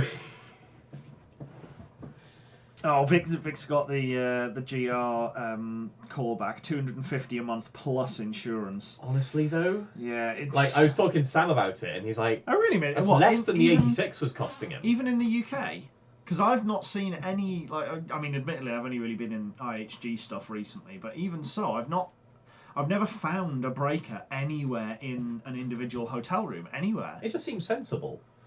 So I would have thought so. Yeah. But yeah, I've never seen it. I will maintain though, he was right. Our plug design is world class. Yes, it's except for when it's lying on its back. Yes. Because American ones do have that. When it's lying on the ground, it's two wants prongs, to go and prongs it sits flat, like yeah. that. Ours does embed itself into the base. Yeah, it always wants to stab you in the feet. Yeah, right. I'm going to fix the squeak on this chair to the satisfaction of everybody. Now, you know, there's one thing I'll give Apple credit for, by the way. Yeah. The mains adapters on a lot of this stuff, or at least a lot of this stuff that I've had, which isn't really a lot of this stuff, to be fair, has fold-away pins. and all 3 of them are mechanically interlinked. So you unfold the earth pin and it pulls the other 2 pins up with. Yes. On a little, and it's on like a little spring-loaded detenting mechanism. It's really quite nice. Yeah, that's like I appreciate good design when Yeah. it comes to something like, especially for travel. Yeah, and it does save you from well, as long as you remember to stow the pins, obviously it saves you from. I would be able to from do standing this on if them. it weren't for my leg, which is currently trying to cramp every time. Do you want a hand lifting it up onto the table? We can put the overhead camera on and like really, well, no, really because then run through it. I can't easily yeah. actuate it to see exactly where it is. So yeah, just like talk amongst yourselves for a minute while I fix this. I'm just waiting for you to knock your laptop off that tiny little table behind you. It's actually definitely going to happen. Yeah. Oh yeah, and the table's collapsing, and my leg has just gone again. Oh God. I'm just And gonna. Right, you're all just gonna have to put up with squeak yet again. The reality is, like, I could simply just lean down and do this. Yeah, it's basically where is it squeaking around? And can you just tip the chair back? Can I just tip it back? Yeah, pass me Okay. the can. Cans up just by your shoulder. Oh yeah, got it. Okay. I mean, I'm pretty Now, real-time debugging of a chair here. Yeah. Oh, Damo throwing shade there, saying we better change the kit car to an Autobox since we're getting old age. It would save us having to put shift cables in, to be fair. Yeah, it would. There is. I think that should be it. It sounds like it. Yeah, we'll see. Oh. And he returns. Just remember, WD-40 isn't a lubricant, except when it is. Yeah, except when it's Well, when it's I mean, that's also actual- not this- actually WD-40. Well, I was because yeah, Is it that WD is- brand or? well, it's WD-40, but Yeah, it's as a that one's brand, actually yeah. a PTFE lubricant, Yeah. so that is very much meant to That was be. very much the except when it is part Yeah. of the. So yeah. Chair is fixed for I don't know, as long as it. As long as it is. Do you know it moves a bit freer as well? Oh, this is great. Yeah, you're happy, Aid. Yeah, mine doesn't recline quite so well. What with Yeah. being made of like inch thick box section and backed onto a wall. It's more than that. It's 2B1. Oh, it's 2 inches. See, it's 2B1 8. 2B1, and it's the 2 inches like that way, so it's on the strong axis. Yeah, if we get a good enough sponsorship deal, we could get rid of this chair and get some of those auto-electric adjusting Maybach ones and build Yeah, set out of an X7, and we'll have 2 little buttons. Yeah. You know those buttons that normally go in like by the rear seat, so just wire them up on the desk. Yeah, that'll be spot on. So so if you want to just send us, I don't know, how much is a scrap Maybach these days? I mean, Hoovy picked his up for like 25 grand, and that had been attacked with a hook. That doesn't seem right? Because scrap is what, £100 a ton. Maybach's pretty big, so 250 quid. Yeah, maybe 300 quid. Yeah. So yeah, if somebody just wants to drop like 300 quid into our PayPal account, we will look for at least 10 minutes to try and buy a Maybach for scrap weight to get some nicer chairs in this side, or we'll then use it on the kit car. Which probably seems a lot more reasonable and a lot more sensible. Yes, the dual clutch, the DCT 6-speed does, I think, fit onto that 1.8. It has been in the back of my mind as something I should probably ask Matt about. If not, I'm sure we could get. Actually, to be fair, Matt might be watching the stream and might catch up and be able to answer in a message or something, because I know he was dealing with those a while back to try and put them into things that aren't DCT naturally from the factory. I'm sure we could get a bell housing adapter and put like a torque flight on it anyway. I mean, I'm pretty certain it just bolts on. It doesn't even need an adapter. It's just you control missed side. the entire back half of my sentence then, where I mentioned putting a torque flight on it. Oh, sorry. You mean, sorry, an adapter on the engine rather than engine? Yes. Yes, okay. Well, we put that ZF We'll put that on the other engine that goes in the front, right? Yeah. When we go dual engine. Yeah. Okay, quick, let's just start over a second. Just going to borrow that again so I can see this I absolutely properly. horrified someone earlier, by the way. So this is something else I'm going to have to drop the name of the Jalopnik article in chat. Jason Twaczynski a little while ago figured out why the cars in cars look how they do, like why their eyes are up on the windscreen, why their wheels are able to do all this like anthropomorphic stuff that they do. But also it neatly wraps up why in the cars world there's still concessions to humans, why the cars have doors and mirrors and So all those sorts of stuff. I just spotted Ade's comment. Now we just have the sound of Ade's spine creaking. Pretty much. Yeah, and my knees. And what he basically came up with is that the cars, they are actually cars that drive people around, but they are life support systems, etc. He calls it the homunculus theory, and it is the most horrifying thing I've ever learned in all of my life. All of you, go and look up Jason Torchinsky homunculus cars, or something like that, or like Jason Torchinsky cars horror story, or something. Like you'll probably find that article on Jalopnik. It is horrifying. So just for Mint's one, yes, this is in fact WD-40 brand high performance PTFE lubricant. That is exactly what it is. But yes, it's WD-40 in its usual neat blue tin form. It is not a lubricant. It's also not a penetrating fluid for loosening wheel nuts. Although the guy in GSF that I spoke to insisted to me that it was, and they carried no other penetrating lubricants of any type because WD-40 did it. And I kind of looked at him deadpan and went, that's literally never worked for me in my life. And he would always work for me fine. I'm like, good for you. You obviously haven't had things that were properly stuck because you've just waxed. You've just waxed over all of the nuts and then left them. If anything, you've sealed them harder. But yes. But yeah, so I introduced. Yes, a stranger. everybody hit thumbs up on the video, as Aid says. Like, share, and subscribe. Yes, like, share, and subscribe. Comment, like. Actually, if you go on the old community page as well and like on there, I should probably pull that up at some point and go through some of the name suggestions that we had for the car, because I need to do another round of that. So I'm going to try and find that post again. Sorry, carry on. I still personally want Murder Wagon. Like the initial, and I'm not saying it's the only reason ever, but the initial reason we were against it was at the time Yola was showing the PedalBox videos to. It was the Girl Guides. And Murder Wagon wasn't very Girl Guides friendly. Yes, but that's not a problem. I do know that we have our youngest confirmed fan. Yeah. There's a guy in Oklahoma who loves Thunderbirds. He's got a 66 Thunderbird as well, and his daughter, who is 5 years old, is a massive fan of our channel. So yeah, that seems fine. She'll learn about murder sooner or later. Well, being in the US. Nothing Jesus. like that is not where I was going, but that suddenly took a dark and accurate turn. But yeah, introduced a stranger to Jason Torchinsky's homunculus theory, which I've dropped the name of in YouTube chat. So by all means, go Google that one. And basically, the responses are like, "That's the most horrifying thing I've seen all year. Why did you have to tell me about this? This has ruined my life. I may never talk to you again, Chris." It's a bit of a horror show. That whole it's not nice, is it? It's genius, absolutely genius. So update in the way that only Torch can be. Update on the DeBoss car show thing. How significantly did we lose? Do you want to ping us a link to it, and I'll get the. I'm just going to pull this over. So next time we need to make sure that we actually do better and promote things better. Actually bother to promote literally anything at all. So we've got this is in 4 categories: Gearhead, Factory, Ingenuity, and Tribute. Yeah. Let's have a look through. We got 20 votes in Gearhead. So we had and basically no votes anywhere else.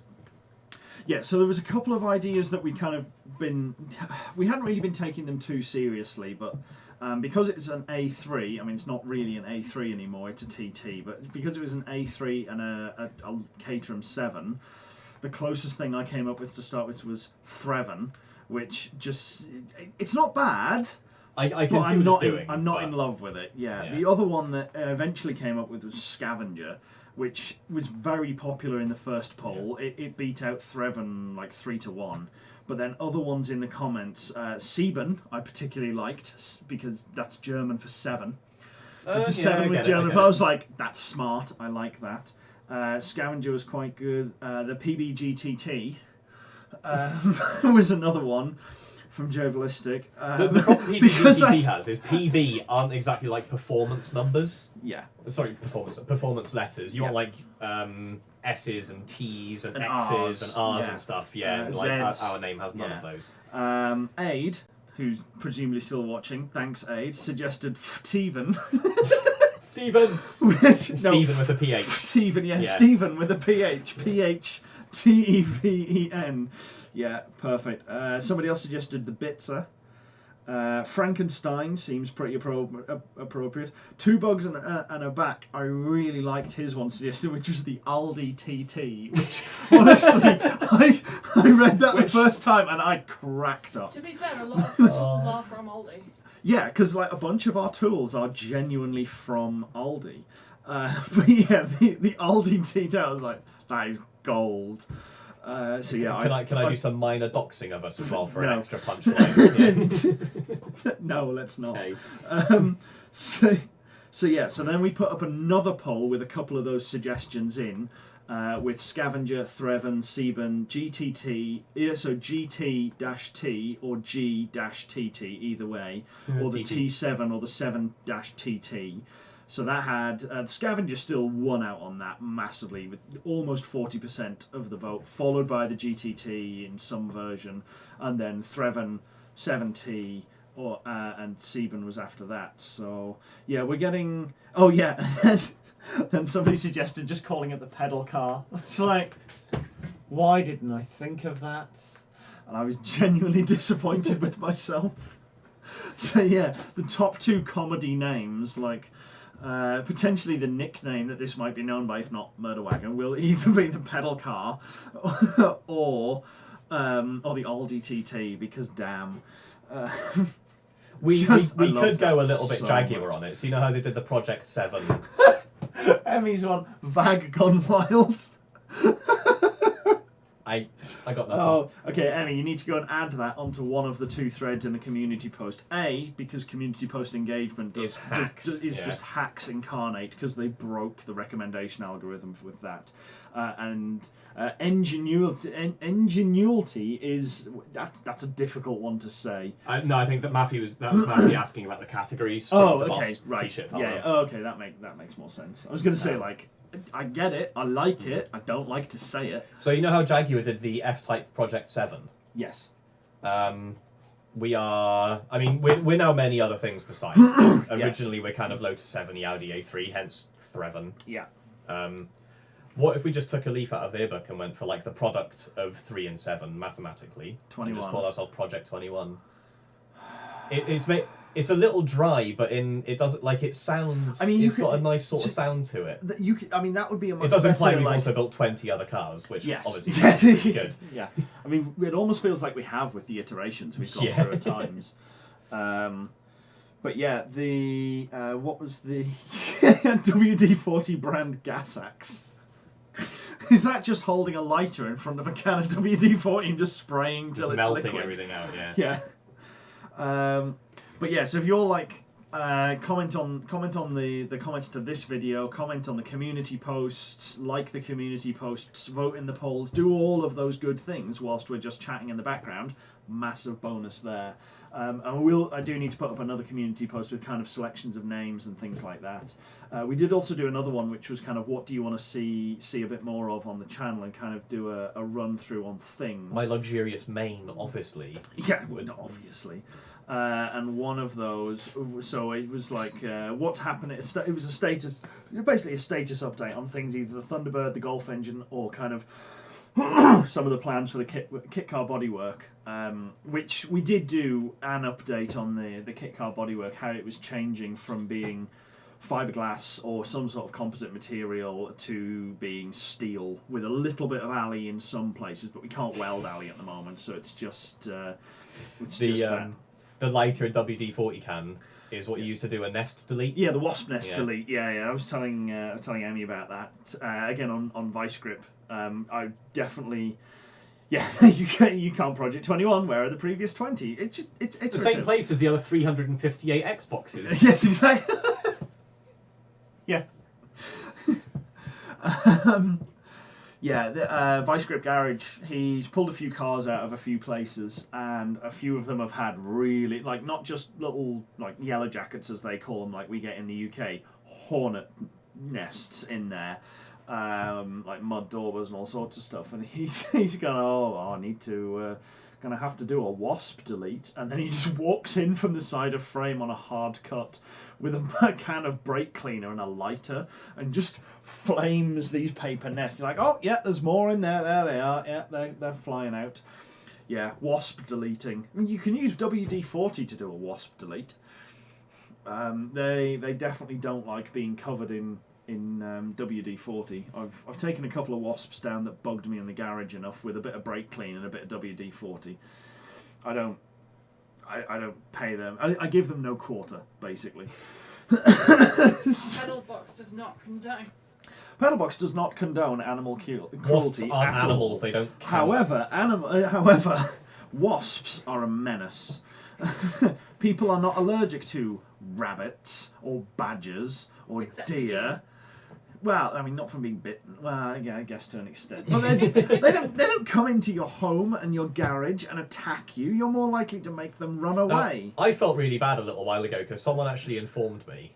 I'm an expert on wasps, and actually, sort of as they push their glasses up their nose. They do actually do quite a lot of good. There's that, but there's also, when they're getting rowdy and kind of a pain in your ass, it's only because they're starving. It's because all their natural, it's that time of year when all their natural food sources are basically not available anymore. Yeah. Well, it's just, yeah, they're as Heather says, they are pollinators, and they do some stuff. I feel like the pollination job could be done by other animals. Bees However, are better. Yeah. I do have a hard time holding it against them when I know it's because they're literally starving to death. I'm like, you know what? If I was starving to death, I'd be doing kind of all sorts of dickhead moves. I'd be stealing from stores. I'd be like breaking into houses. If it's what it took for me to not die of starvation, I'd be a proper menace. Yes, and as Matthew says, yes, I am somewhat allergic to these things, but I have built up sufficient tolerance to them, and I can withstand being around fur and feather at this point for days and have like actual human contact. There was a point at which I couldn't be licked by like a dog because I'd just come out in hives all the way up my arm and my face and everything, and it was really bad and intensely difficult to live with. But yeah, as Aid says, Japanese tarantula hawks, no. I'm nope, sorry, what? They can go away. Yeah, I'm searching those. These are going to be... Tarantula wasps. Tarantula hawk one. It's a big wasp that can kill tarantulas. Yeah. No, you know what? I'm not putting that on the stream. Yeah. I'm unhappy with having seen that. Yeah, they are. God damn, they're terrifying. Absolutely vicious. Jesus, they're the size of your hand. The palm of your hand. Yeah, they're big. Yeah. God damn. Look those up at your own peril. If you're, I don't know what the correct nobody term can is, stand being insectophobic. around feather parrot flashbacks. I love the parrot. Or I love the memories of the parrot. It didn't love your my Xbox controller, or my shaver, or Sam's computer monitor, which was Kurt's computer monitor at the time. or your air fryer that it bit through the cable. Or the air fryer that it ate through the power cable It on. ate through the power cable so close that you couldn't even just splice a new cable on. You'd have to break open the plastic and I'd have to re-plumb it open the completely. enclosure. This was a mint. Oh God, that parrot. I still Matthew's going to know exactly where I'm going with this. Yeah. Monty was chewing stuff around the house. This is before the air fryer incident, because that was at Charnwood. This was back when we were at Rosemary, which is where Matthew and Kurt and I lived. Kurt obviously being who owned the parrot.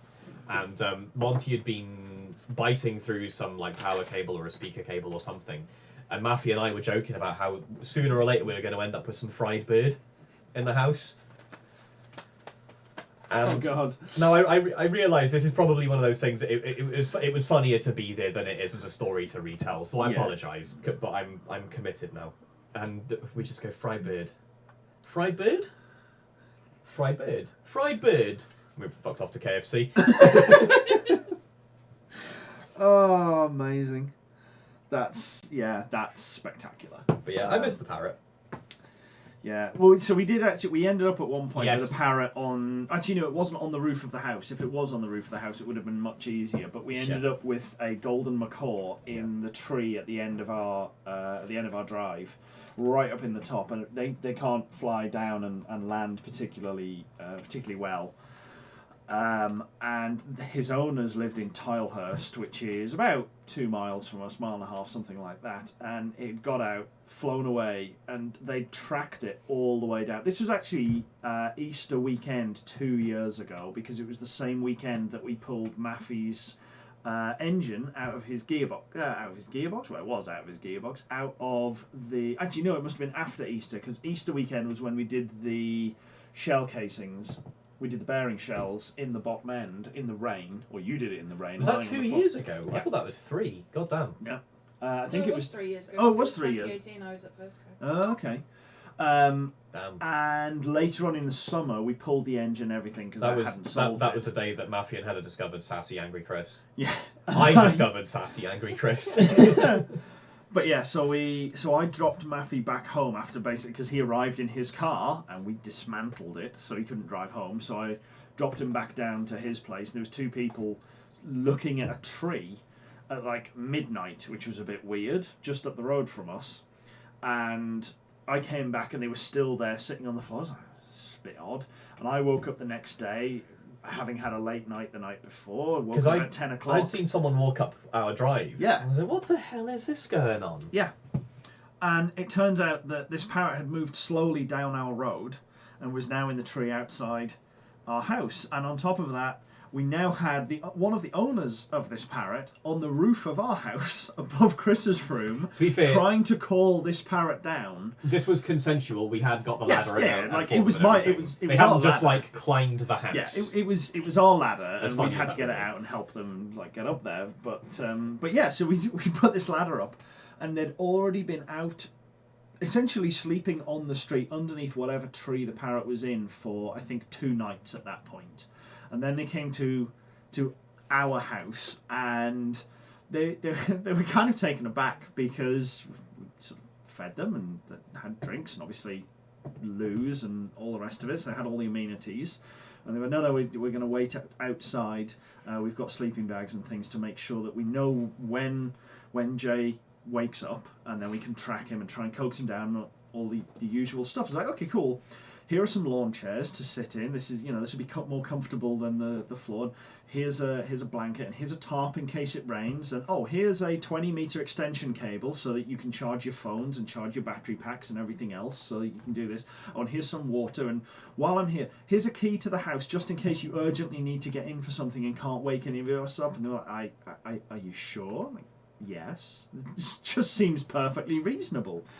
But yeah, so it's one of those weird days, and apparently Sean, who gave us the TT, bumped into them in one of the bars somewhere, and he was like, I know you! And the guy's like, I have no idea who you are. I do not know you at all. And he's like, no, I know you from somewhere. And eventually this took a little while. And he was like, you were on my roof looking for a parrot. And the guy's like, I was! It's just this weird meeting in a pub.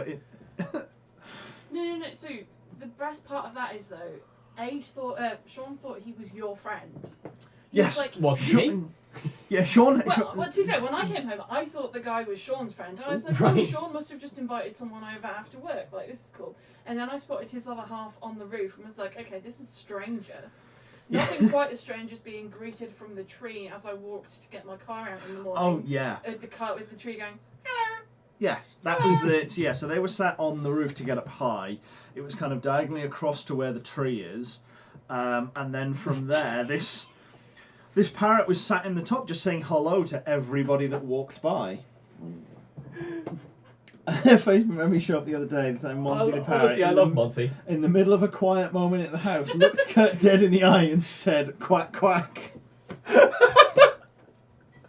Oh man, I don't think I could take that. Honestly, I would willingly have every single Xbox controller I own eaten over again to live with that parrot for another 4 years of my life. It was brilliant, absolutely brilliant. Quack quack. Oh god, and I it's love all it. cute little noise because like one of the doors in our house used to creak as you opened it, and she'd sit on top of the door that creaked and make the noise of the creaking door. And she'd sit on top of your monitor or something and make this little. Now I can't whistle, so I can't actually make the noise, unfortunately. But you know, like that stereotypical noise of a bomb dropping in a cartoon. It's that whistling of, yeah. And then she go at the end. I was like, it was so adorable. As Emmy says, so anyone who tuned in expecting a car show, this is still perfectly normal. Yes, it is. Back to like actually what we're planning on doing, and kind of this is unfortunately another update of things we're planning on doing, which is still sort of a reiteration of what we said. Things we're last planning week. on doing. All of the things that we said last week, minus the little bit of stuff that we did. Well, actually, in the to be last fair, week. we've done almost nothing since Saturday, because the only thing we've done is clean down the Thunderbird wing to get the first one of those. The ready. only thing we've done is the best paint and body prep that we've done in our lives so far. By a To be wide fair, and it margin. was 6 hours on and off. Yeah. It's not a lot of and we've- things, but it was a lot of work. It's a lot of menial bits of we should probably do this, we should probably do this and that and the other, and get a few more bits done. PedalBox does the parakeet. This is a dead Audi. It has ceased to be.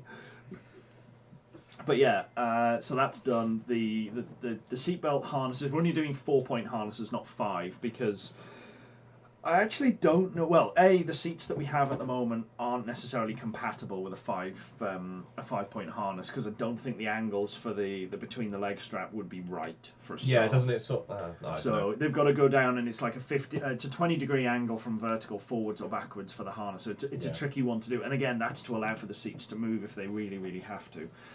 So we've got the tunnel points in. We've had to move, or we're going to have to move. I only had 2 7/16 nuts, because the bolts, the nuts and bolts that you have to use for kind of rally spec, motorsport spec, anything like that, they are still not metric. They're 7/16 UNF. Are they not happy for you to go bigger? Is it not like 7/16 is the minimum? Well, all of the harnesses are built with the holes in for things. Right, okay. For 7/16, so you end up kind of you could go bigger technically, but then you'd have to drill everything out, out, and that weakens it, and it's just bang, bang, bang, bang, all the things. Yep. The Audi is just sleek, yes. So yeah, that's where we're at with that. We're going to have to move the ones on the outside of the car forwards, because the angles just don't line up anywhere near. Again, we've got this in the video that's coming up, but basically you have to have the side straps that come down across your lap. They have to come down at from horizontal like this. They have to come down no steeper than 65 degrees. Age is spoiling the whole episode now. And no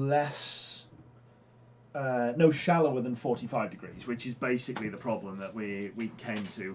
The original mounts on the outside are like 35 degrees or something ridiculous, so they have to move forward, and by having to move them forward, we had to put another steel plate in, so that was just another bit that we had to add. Because they were on a bracket that they were at the very, very front edge of the bracket they were on. There wasn't any more metal in front of them. They were in the centre of the bracket, but to move it to where we needed, you would have had this massive, like 4-inch long bracket that had less than a half-inch of steel. Yes, there was like a triangular bracket, and the bolt hole would have been right on the edge. Yeah. So the minute there was any real shear through it, could potentially pull the whole just bolt hole ripped the clean whole out of the thing out. bracket. So yeah, we kind of had to start over with that and extend it forward so we can move it to a sensible place and then re-weld it in. But that's just, as I say, it's another probably half-hour job all told to weld each side in fully and like fully join it up, because you don't want to just like but sort of stitch weld that in. You want it fully joined in everywhere to be as strong as you can, because like everything depends on it, you being in the car. Yeah, not dying is top tip, don't die. He's pining for the Nordschleife. Oh god, not pining for the Fords. I was going to say, surely he's pining for the Fords. Let's be real. It was a good effort, I'm 100% sure that. Well, you've got like what's the close and weird this. versus like the Nordschleife is at least a place, like the Fjords are. So I get it. He's pining for the Ford dealership. Yeah. Big reach. Yeah. Big stretch. So we've got this in. We need to move the outside brackets forward, but whilst I have loads of M12s, and that's fairly close to 7/16 UNF in overall size, that's obviously no use. Thread pitch different, etc. And I don't have any more of those nuts. I only have the 2. I bet McGill will have some. I've ordered them already. They're on the way. Yeah. Cool. They are in transit currently from electronicbay.com. So they should be here in time, and we can get some stuff done. I am going to shill McGill Motorsports. Oh, 100%. No, really McGill, top tier. They've always been really good. I keep thinking about putting them in like the end of our credits, but that then devalues all of the people who've given us stuff for free. Because McGill have been very amenable and have helped us a huge amount, but we have always paid for everything. Nothing's been sort of like comped or anything. So as much as I will shill McGill for parts and everything because they're very, very good, they're priced well, delivery is excellent. So it's also very much not a sponsorship, or Yeah. like we've had nothing free from them. They're For context, just excellent. they're who we've bought all of our rod ends for, all the spherical bearings that make up our suspension joints, all the turnbuckles that we use to adjust the length of our suspension pieces, loads and loads of brake fittings and you know, the little olives and screws and brake screws and everything that go into all that sorts of stuff. And called them up and just been like, "Hey, I'm looking for a thing. Do you mean this?" "I do mean this. Can I have one of those, please?" "Yes, you can." And I'm always amazed at how quick they ship as well, because they're up in the wilds of Scotland. Yeah, McGill. And as long as we order, like we phoned them up at gone 3 o'clock. No. So they're cut off for next day delivery. For guaranteed. For guaranteed. Well, no, that's when they ship everything out. We phoned them at gone 3.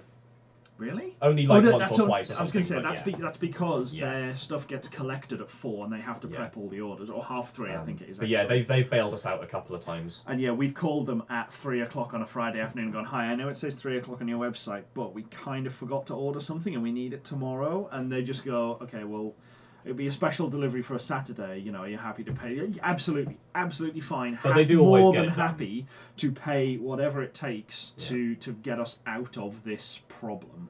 But they always get it done, and it never unreasonable. McGillMotorsport.com if you want to just pull their thing up for a bit. I can put the page up, but I can't. That's what I mean. Yeah. No, that's what I mean. I just pop it up. But they are in Kirkcaldy, which I'm sure M will be able to go, "Oh yeah, cool, it's there." And they're excellent.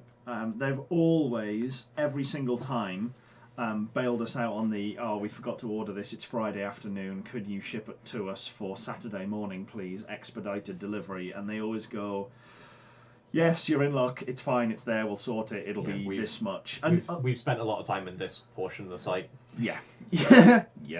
At least once, I think they've actually put it in the post, or they've started prepping the order and packing it before While we're paid. on the phone, Yeah, because they were like, "Yeah, he'll be here soon. Let me just get it all together and get it ready. Are you okay to hang on the phone?" "Yes." And like, we pay before it's handed over, but it's ready to go as soon as the guy gets there to just go, "Funk." No, Emmy's got grimacing at that pronunciation. All right, sound it out for me, Em. Give me the phonetic pronunciation in chat. It's spelt Kirkcaldy. Kirk. Caldy. Aldi. Kirk Aldi, That's even worse. But cannot recommend them highly enough for all of the Yeah, help you had to they've given finish us that and sentence stuff. real quick, because stopping on cannot recommend them and then the stop. Yes, yeah. Yeah, But no, they they're are. great. They're really, love really them. good. The only the people we've been buying most of our odds and ends from is OBP for brakes and stuff. Like they and I But OBP are quite specialised in, like, they do well, pedals it's and their brake. cylinders. Like it's the OBP. And as much as it's very similar to these ones, like the Tilton ones, I mean, there's only so many ways to skin that cat, isn't there? Really? Kilcoddy. Yeah, okay. I mean, you've missed some letters out there. Kirkcaldy. Kirkcaldy. Yeah, okay. No, I see that. But yeah, totally. There's an L in there, damn it. Yes. Yeah. So they're really, really good. And obviously, as I say, we normally get all our metal comes from Berkshire Metal, except for roll cage tubing, which we get through Ignition Motorsports because Berkshire Metals didn't have a supplier for the right stuff that we were looking for in spec.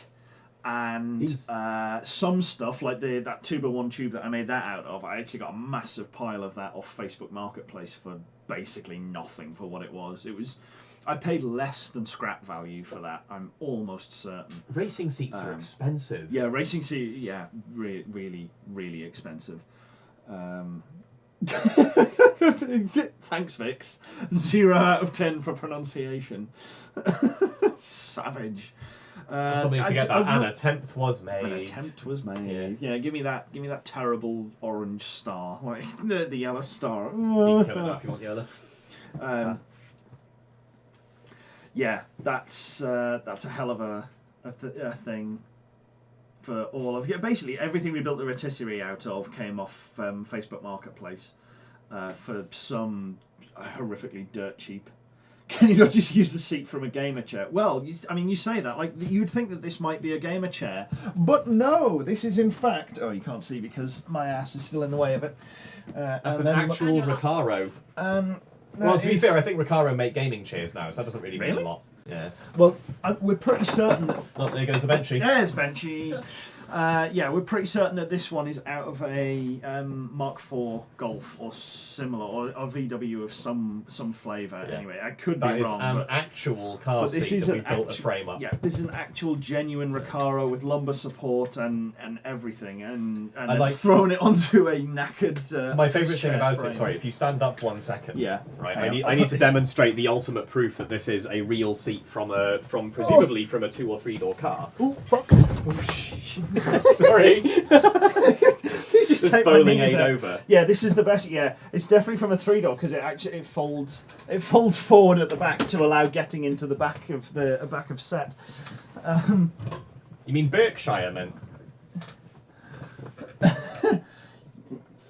Yes, you did say Berkshire. That was Berkshire. I mean, it is. Berkshire. Yeah. Yeah. I mean, it is Berks, really, There's plenty because of Berks. Yeah. rhyming slang.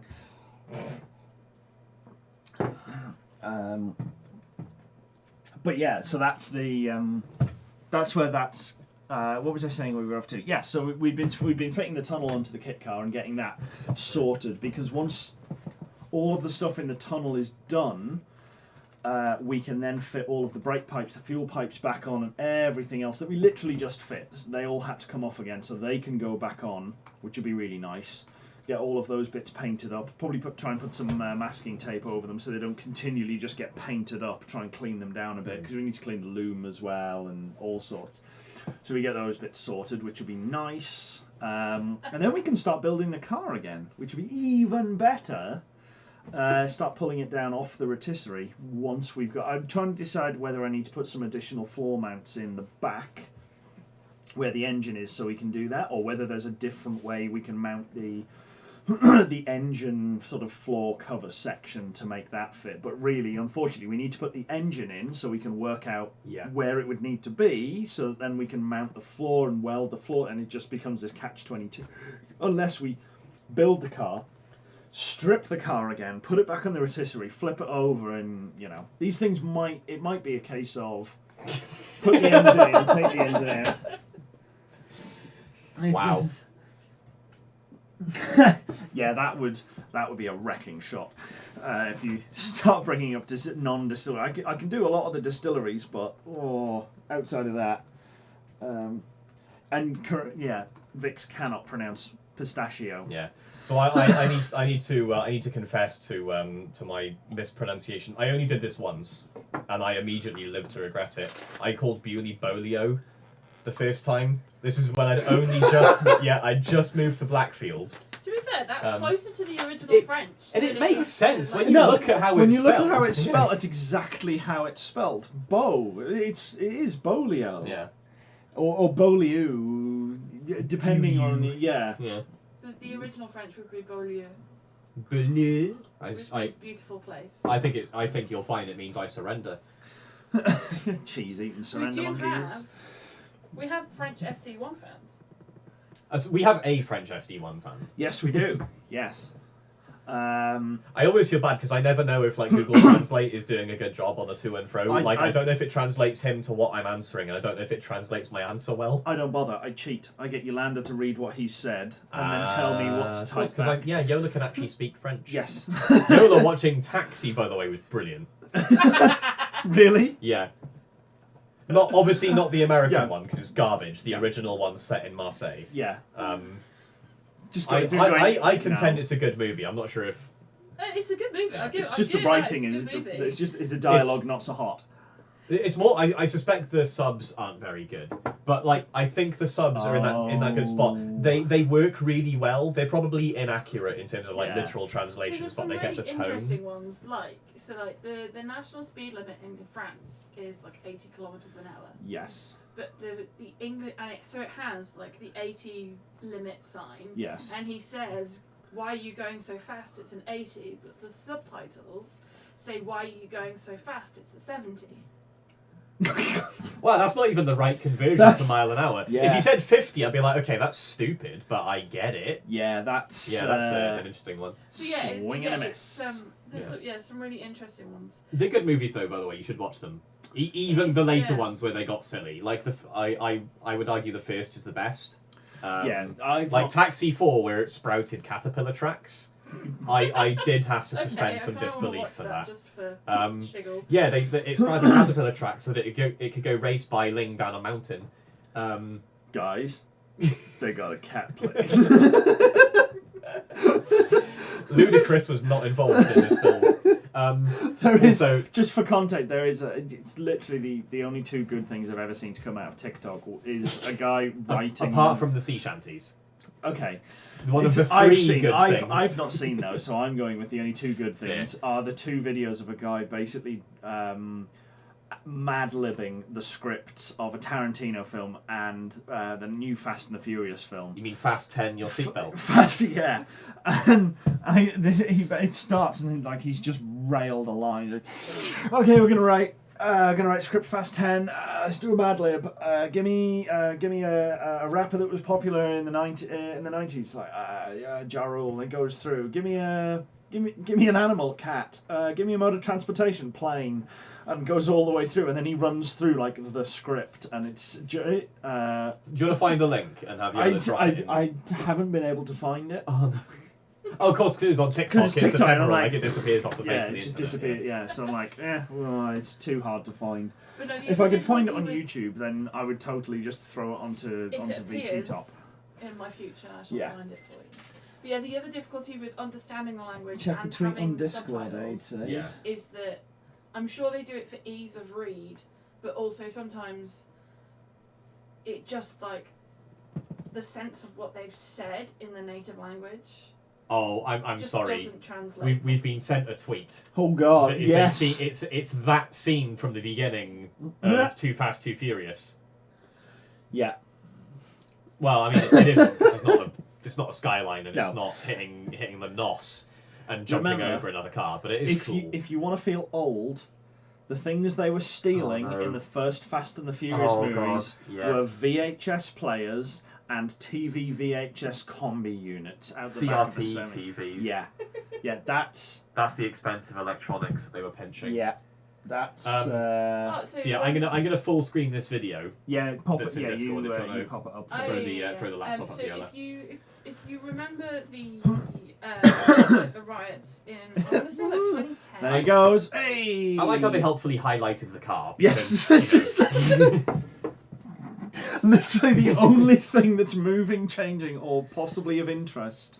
If it was in the water, I would expect an arrow or a circle, but literally coming into the foreground of the video, you do not need to highlight and be like, check this hidden thing out. Seriously.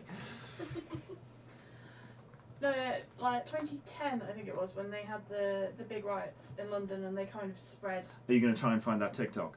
I'm not finding the TikTok. I'm doing a fair use friendly 25-second clip from the Fast and the Furious with the bridge jump.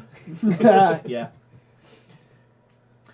Yeah, as long as we're providing commentary to it, we're analysing it, and we can do this. So obviously he's changed like 3 or 4 gears at this point.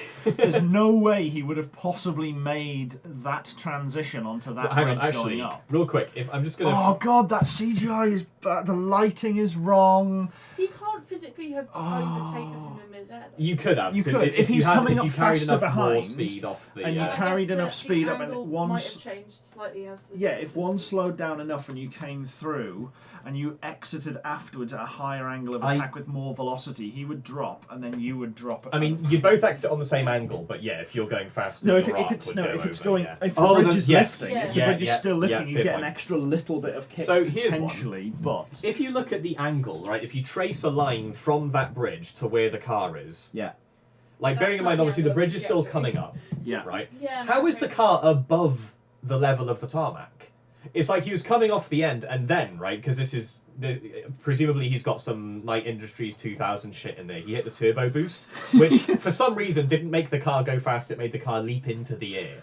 Yeah, well, it's the turbo boost, it's VTOL. Yes. you dump all of the boost out All of of waste the- out yeah. of two waste gates on the front, and I mean, that gives you It your does. thrust. It was a jet engine, if I remember right. It was a, or was it? No, Because magic. It was yes, Rix, because magic. one I just episode- don't like the magic. Anyway, you can't say because magic. You don't even watch Harry Potter. yeah.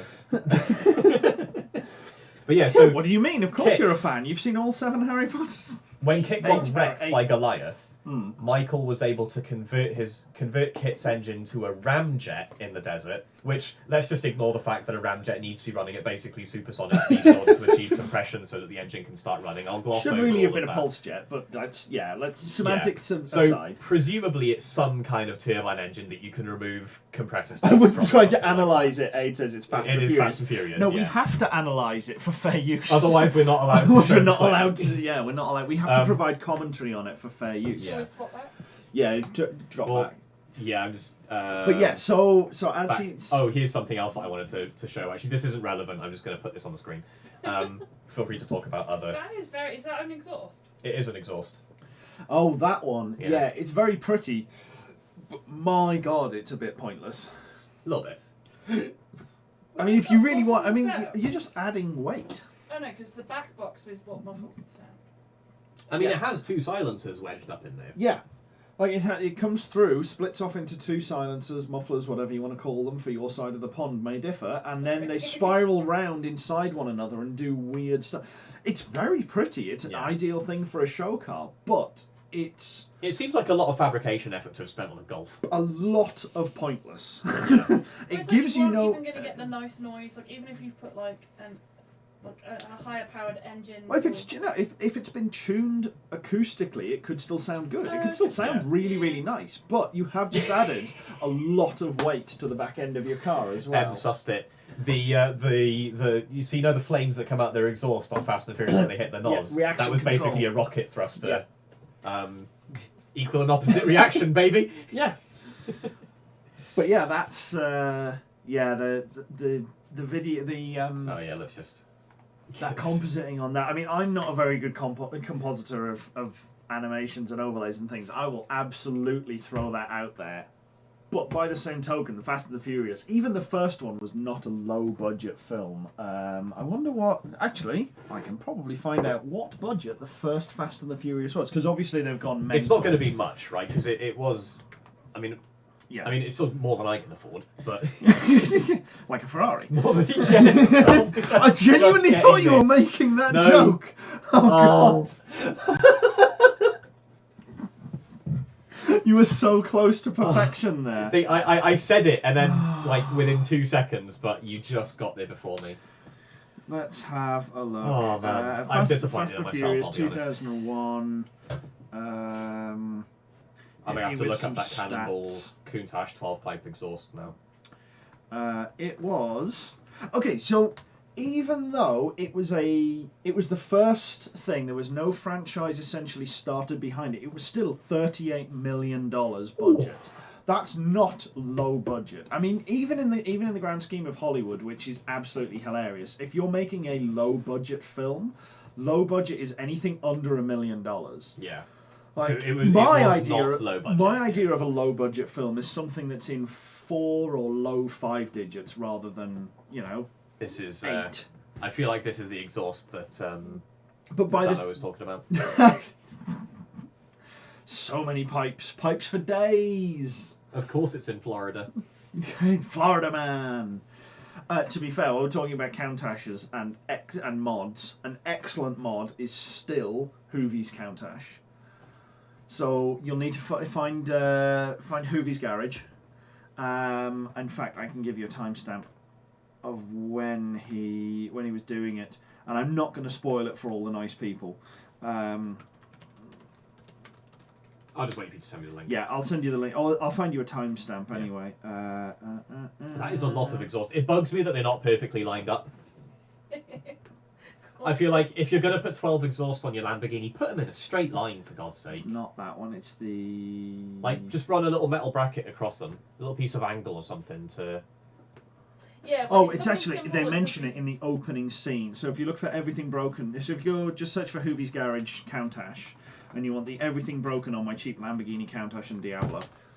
And they mention it in the first moments of the video. So if you use full screen, so that is a pair of skateboard trucks. Oh, this one! Mounted into the very bottom of the bumper at the front, so that when he hits a curb, the front end lifts and it just extends the suspension slightly, and it doesn't scratch the death out the bottom of his. That's honestly brilliant, though. It's absolutely amazing. Oh yeah, that was the power steering power steering rack on the Diablo that was absolutely garbage. That they then got rebuilt. Took 2 months to be rebuilt, a month to be posted back to them by the guy who said he could do it for cheap and it would be absolutely perfect. And in the end, it was late back, missing a dust cap off the end, and as soon as they put a dust cap on the end to stop it bleeding all of the fluid back out, it then blew the seals out on the end of the rack again. Raging. So it was completely worthless. So yeah, he's not thrilled by that by any stretch of the imagination, as you wouldn't be. But yeah, I genuinely thought mounting a skateboard to the front of your Lamborghini Countach, that's inspired, is absolute genius. That, I don't care if that's not original. That adds value in my mind. I mean, really though, like on a practical level, it does as well. It protects the value of the car, which, by all accounts, ought to improve the value of the car. Yes. You'd expect it to hold more of its value, like mathematically. That's yeah. But yeah, that's genius. I love it. I love it. It's absolutely spectacular. It's like, well done. You thought ahead. You saw a problem, and you geniused your way into a solution. And what did Lamborghini do instead? They fitted automatic rising suspension. Honestly, at the push of a button. I bet that weighs more. I bet that weighs a ton. I bet that weighs so much more than a pair of skateboard trucks on the front of the car. Admittedly, their suspension also saves you over speed bumps for the middle of the car as well. I mean, obviously, you just put a set of skateboard trucks in the middle of the car as well. Just put skateboard trucks down the whole length of the car. Never get beached anywhere ever again. Put them down the rails on the sills. We could just put trucks down everywhere. I've got something we've got to share with White Knight. Yeah, I'll need a minute to go dig it up. Honestly, White Knight, if you want to install a set of that on the front of the GTO, I am totally up for doing a video on that, because that is some top tier hackstacular fix for a car. I mean, that Countach is worth a phenomenal amount, especially for what Hoovy paid for it. It's still worth a phenomenal amount of money. He said in one video, because he was looking at trying to thin the fleet down because it's tax season in America and problems. When you accidentally have a lot of cars and need to deal with your taxes and income and everything else, he was saying that if he sold the Countach, he would make more than on any other car he'd ever sold across his entire fleet cumulatively. Because he has lost, he regularly loses a lot of money on the selling of cars because they're just not worth what he puts into them. But even so, he would make more than the cumulative total of his 40 car history on that channel, which is absolutely incredible. But yeah, if you want to install some skateboard truck front end supports to the Countach, I'm totally all over that. I would love to do that one. Yeah. I would even at that point try and reach out to Hoovy and be like, we took inspiration from your Countach. Look what we did! Try and get that big pimpin'. I really want to watch you build some Lego, but then that's mainly because I want to build some Lego. Yes, and so potentially next week, if we haven't got much else to do, maybe we'll build one of the little cars, one of the little ones up. It turns out, the Mini, I was chatting with Andy, who I got the F40 and the Mini off. And he's like, oh yeah, it's all there, I dismantled it all, it was all complete, put everything down, should be really good. I got a message of him a couple of days later, it was like, oh, I just found this under my sofa, sorry about that. But he was like, maybe start on the F40 first? Picture of a piece of the Mini. I mean, so he's moving house, so he's going to find anything that's lost, but yeah, that was one of the best, that's... Fair enough. I'm very sad to say that the review I was hoping to do at the end of this episode as our outro, my plan was we start the outro and the wind down, and I go as a slideshow through all the tabs that I've opened, linking all the stuff that we had linked in Discord. Firefox has just eaten 24 gig of memory, hit my out of memory killer, and died. Amazing. So that's not happening. Yes. Literally that. he would also make more money than I think he had on his dealership before he had YouTube probably added in as well. Like, to be fair, he has made a couple of decent purchases recently on things, and a couple of things have been bargain prices, needed work, but ultimately fixed up have been better value, specifically the Diablo, the Countach, and a couple other things. His Hoopty Rescue stuff is great. I was watching a video today, and it has one of my favourite points in from the Wizard, who is talking to him. He arrived up at the Wizard shop with the new tyres and wheels to go back on the Diablo because the other ones were dry rotted and it was absolutely horrible. He's bought a 7,000 miles or 8,000 original mile Dodge Dakota, and it is mint. So instead of scuffing up the bed by putting the wheels and tyres into his Dodge Dakota pickup truck, he put them into his drop-top Bentley Azure with its cream leather interior and just put all of this stuff in. This Bentley Azure happened to be owned by Jean-Claude Van Damme, and the Wizards just turned around and was like, this was Jean-Claude Van Damme's Bentley Azure, and you're using it as a parts car. He's like, it's a really good parts car. I don't know what you're talking about. And it's just turned into this brilliant parts hauler.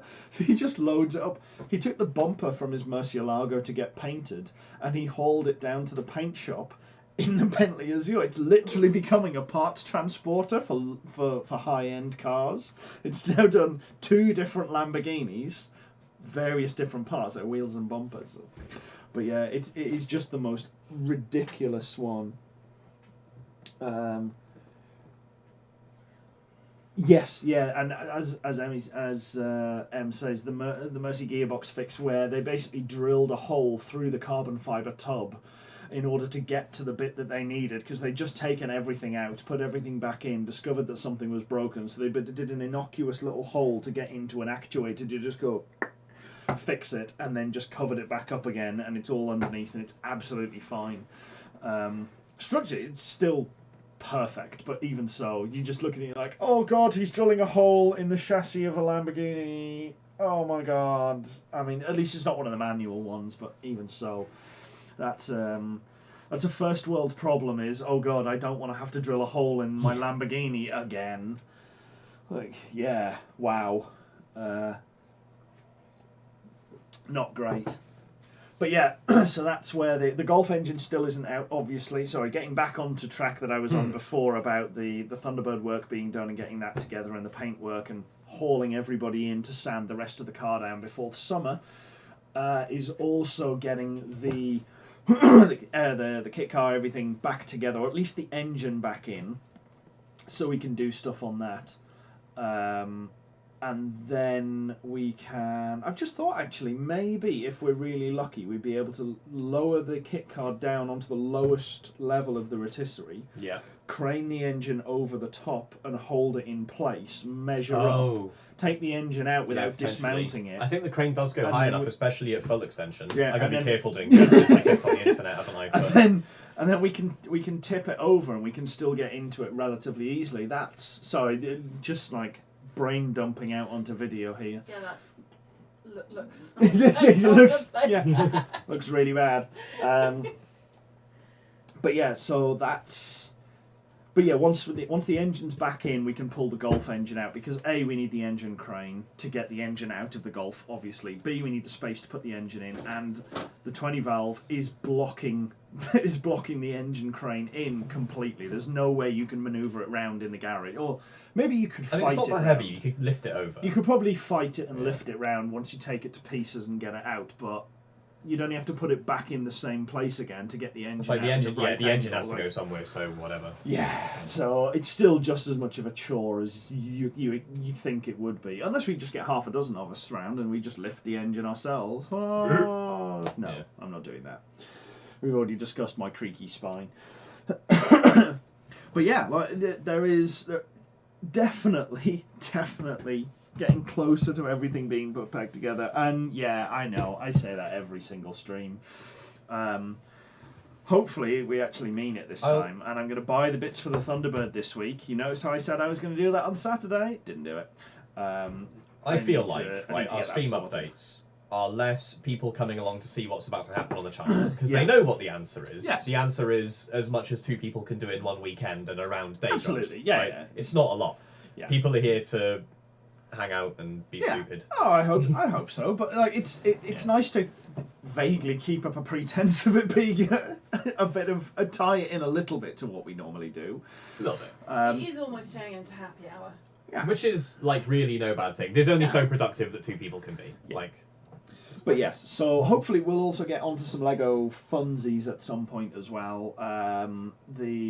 The car will start going back together soon, and as I say, once everything gets thrown back onto the chassis, we will do like a decent time lapse and put up sort of a 2-hour run and just talk over the top of it. We can just put it in the top section of the screen up here somewhere, and just run it through and just chat about as things were going back together and getting stuff done. So that'll be good fun. The Golf's not getting its turbo yet, mostly because I need to buy a manifold for that to happen and then rebuild a bunch of other stuff. And in order to do that, I need money, and money is currently being poured into the other project. But if I can get a running Golf, a running Thunderbird, and finish the kit car this year, I'd be a really happy man, even if they're not perfect and turboed. keep your targets low, Yeah. mate. Yeah. Yeah. I just want to finish 3 projects. I just want to finish 3 projects in 8 months that so far have taken me 3 years to get this far. I mean... Sounds like you need a project Yes, manager. yeah. If only I knew a project manager. Yeah. Meanwhile, I'm struggling with one project. I mean, you're struggling also because it's literally not here at the moment, which is There's actually that. no 2 because you kind of got Wheatley, but you just push that to one The less side. said about that, the better. Yeah, I mean, to be fair, there's also a fairly big financial obstacle with the Rover. Bodywork and paint is expensive. So Yes, I'm paying yeah, the price on that's- that one. That's pretty draining. Yeah, I mean, you very much wanted a better finish than we could do in the driveway for one. Yeah. It also needed a lot of work, like fixing the blown chassis rail, which I would have looked at and gone, oh. Trying to put the new chassis rail, just no. Oh, the new sills. Yes. Yeah. Yeah. Sorry, not. It does have the sills. It turns out they're actually not that Oh, big really? of a deal. Yeah. Okay, fair enough. That's I guess to not some bad. extent, if you view it as it's just a great big straight piece of metal It's just a box. Yeah, you just get the wire section wheel, to go some degree across the edge, like. Fair enough. And it's just the outer panel as well. The inner sill was okay. So Oh, it's just okay, the outer right. That's thing that went on. not. I wasn't sure how wide they were, whether it Yeah. had dented both and Oh no, anything. no, the inner was fine actually. That's not so bad. But it would have ultimately been off the road a lot longer. Yeah, Um, is that, and there's also honestly the car was don't get me wrong, as much as it needed a lot of bits filling, it was the paint that was on it was too nice. It looked too nice, as much as a lot of Yes. it was filler and flash over. Yeah. It looked too nice for me to want to hurt Yeah. it with the quality of work that I knew we'd be able to do. Even here, so. even what I'm Got it done essentially learning on the Thunderbird, and it's a bit of a hack job in places. It's still better than what was there, because in places there was nothing, and it's mismatched colours and everything else, and we're finding fresh Bondo and all sorts of stuff we're finding Bondo and trying not to replace it with fresh Bondo and trying to do a little bit of panel beating. It's still not going to be perfect, but it's going to be probably 95+% good. Yeah. Sort of like sheet metal straightness wise and overall. It'll be a couple of bits, but what you going to do? Short of just throwing it into Colin and being like, here is an infinite money tap, make it good. Yeah. If we had an infinite money tap, Oh, things Be are fine, but, yeah. easy. Yeah, exactly. yeah, there's like here's a blank check, but no, that I'll only be able to settle it at £pounds a month. And it Yes, doesn't to get be you fair, very far. Colin has said that I can borrow his inflatable spray booth at some point if I really want. We it. have but enough space. We do here have enough space to yeah. throw it up for a couple of weeks in order to flash over the whole car, but Yeah. I think the amount of prep time and everything else, he does use it for a bunch of stuff going for, like a weekend probably wouldn't be bad. A week you could probably get away with. Longer than that, and I couldn't guarantee being able to do it, so Yeah. I'm just going to do it in the open air and then pass it off to him for final finish and a flash over and like really bring it up to luster. But as long as it's not rusting anymore, I don't care. And I have pretty much stopped the rot on that car with a couple of covers to try and keep it out. Like most of the flat panels aren't getting any worse. It's not getting water and salt on it anymore, so the rear wings aren't getting any worse, but you still have to cut those out. We need to pull the interior at some point, which I'm really not looking forward to, but I'm hoping that's going to be another get a bunch of people around and pull things and just do it in a day and see what the damage is and then make a good plan. But Yeah, hopefully the plan is to get that all done before the summer. I still, as I say, need to order the parts to get it back on the road effectively. And that was the other major one that I need to do, which I'm absolutely not looking forward to, and will be really, really dull, boring, dry content to watch, which is removing a fuel tank, cleaning it, and putting it back in, assuming it is cleanable and putting it in and worth putting back in. If it's not, I'm not 100% sure what I'm going to do, but So it is what it is. Damo's made a very good point. With summer coming, we should break out the convertible projects. Wheatley. Yeah. That's all there is. It's the only convertible project we have now, especially now that we've got rid of Rowdy. Yeah. Rowdy had a good innings, but he time did, came. but it was long overdue. Yeah. We'll have him for a year. You said Yes, if I 1 remember year, rightly. 5. Yeah. Yeah. So I've been having Actually, a I think thunk it was about what to longer do than with 5, Wheatley. you know. Yeah. Oh yeah. Now, bearing in mind that Wheatley was a kind of a piece of shit to begin with, like the bodywork was always kind of crappy. The paint was never was in good never condition. mint. It wasn't even not mint. It was a good few rungs below, not quite mint. See, It was a bad example. I think we are capable of fixing the bodywork that needs fixing on Yes. Wheatley and doing a decent enough job, again, to get a good enough paint job down to then use it, So- take it to Colin and be like, make it pretty. A few major constraints on it, right? Yeah. It needs a new hood, and bluntly, like, no offense to it, but this year is not a year that I'm happy spending 600 quid on a Sorry. new hood for it. Yolanda is Watching Yoda making crawl under the Yolanda camera is there making to an escape the room. absolutely sterling effort to crawl underneath the camera and not get in the way. However, in doing so, the only thing that just surfed across the very bottom of your picture was her butt. I didn't realise that. So her head absolutely perfectly kept underneath, but there was just a that's a good little surfing across the very If- bottom. A fair few of the land folks won't actually know Wheatley because I crashed Wheatley and then set fire to it and then Aiden's not decided wrong. to keep Aiden's him like, off the what road. is Wheatley? Before, like, I think probably like 6 months or so before I went to work at Multiplay. It might even have been earlier than that. So it was like mid-late 2012, I think. You still had Wheatley when we were at Telford, didn't you? Because it was driving back from Telford that it all went wrong. It was driving back from one of the Telford lands. Yeah. And it was after Snowland. Because I'm pretty sure. Snowland I had the tank at, Okay. I think. Because, there was a very cold land. that No, I I'm had talking the about tank at. Snowland when everything went. I'm pretty sure I had the Collapsed tank the for that. Mm. Wheatley is a myth. Oh, god damn it, Maffey. But yeah, no, Wheatley has been off the road that long since like 2012. No, it's just Maffey mispronounced mess. It's Oh, meth. yeah, no, that makes also makes sense. But yeah, it is a Mark 1 Golf convertible with formerly with a 1.6 litre carbed engine And a 3-speed automatic Oh, rocket ship. It made 75 horsepower at the crank, and I think probably 7 or 5 at the wheels.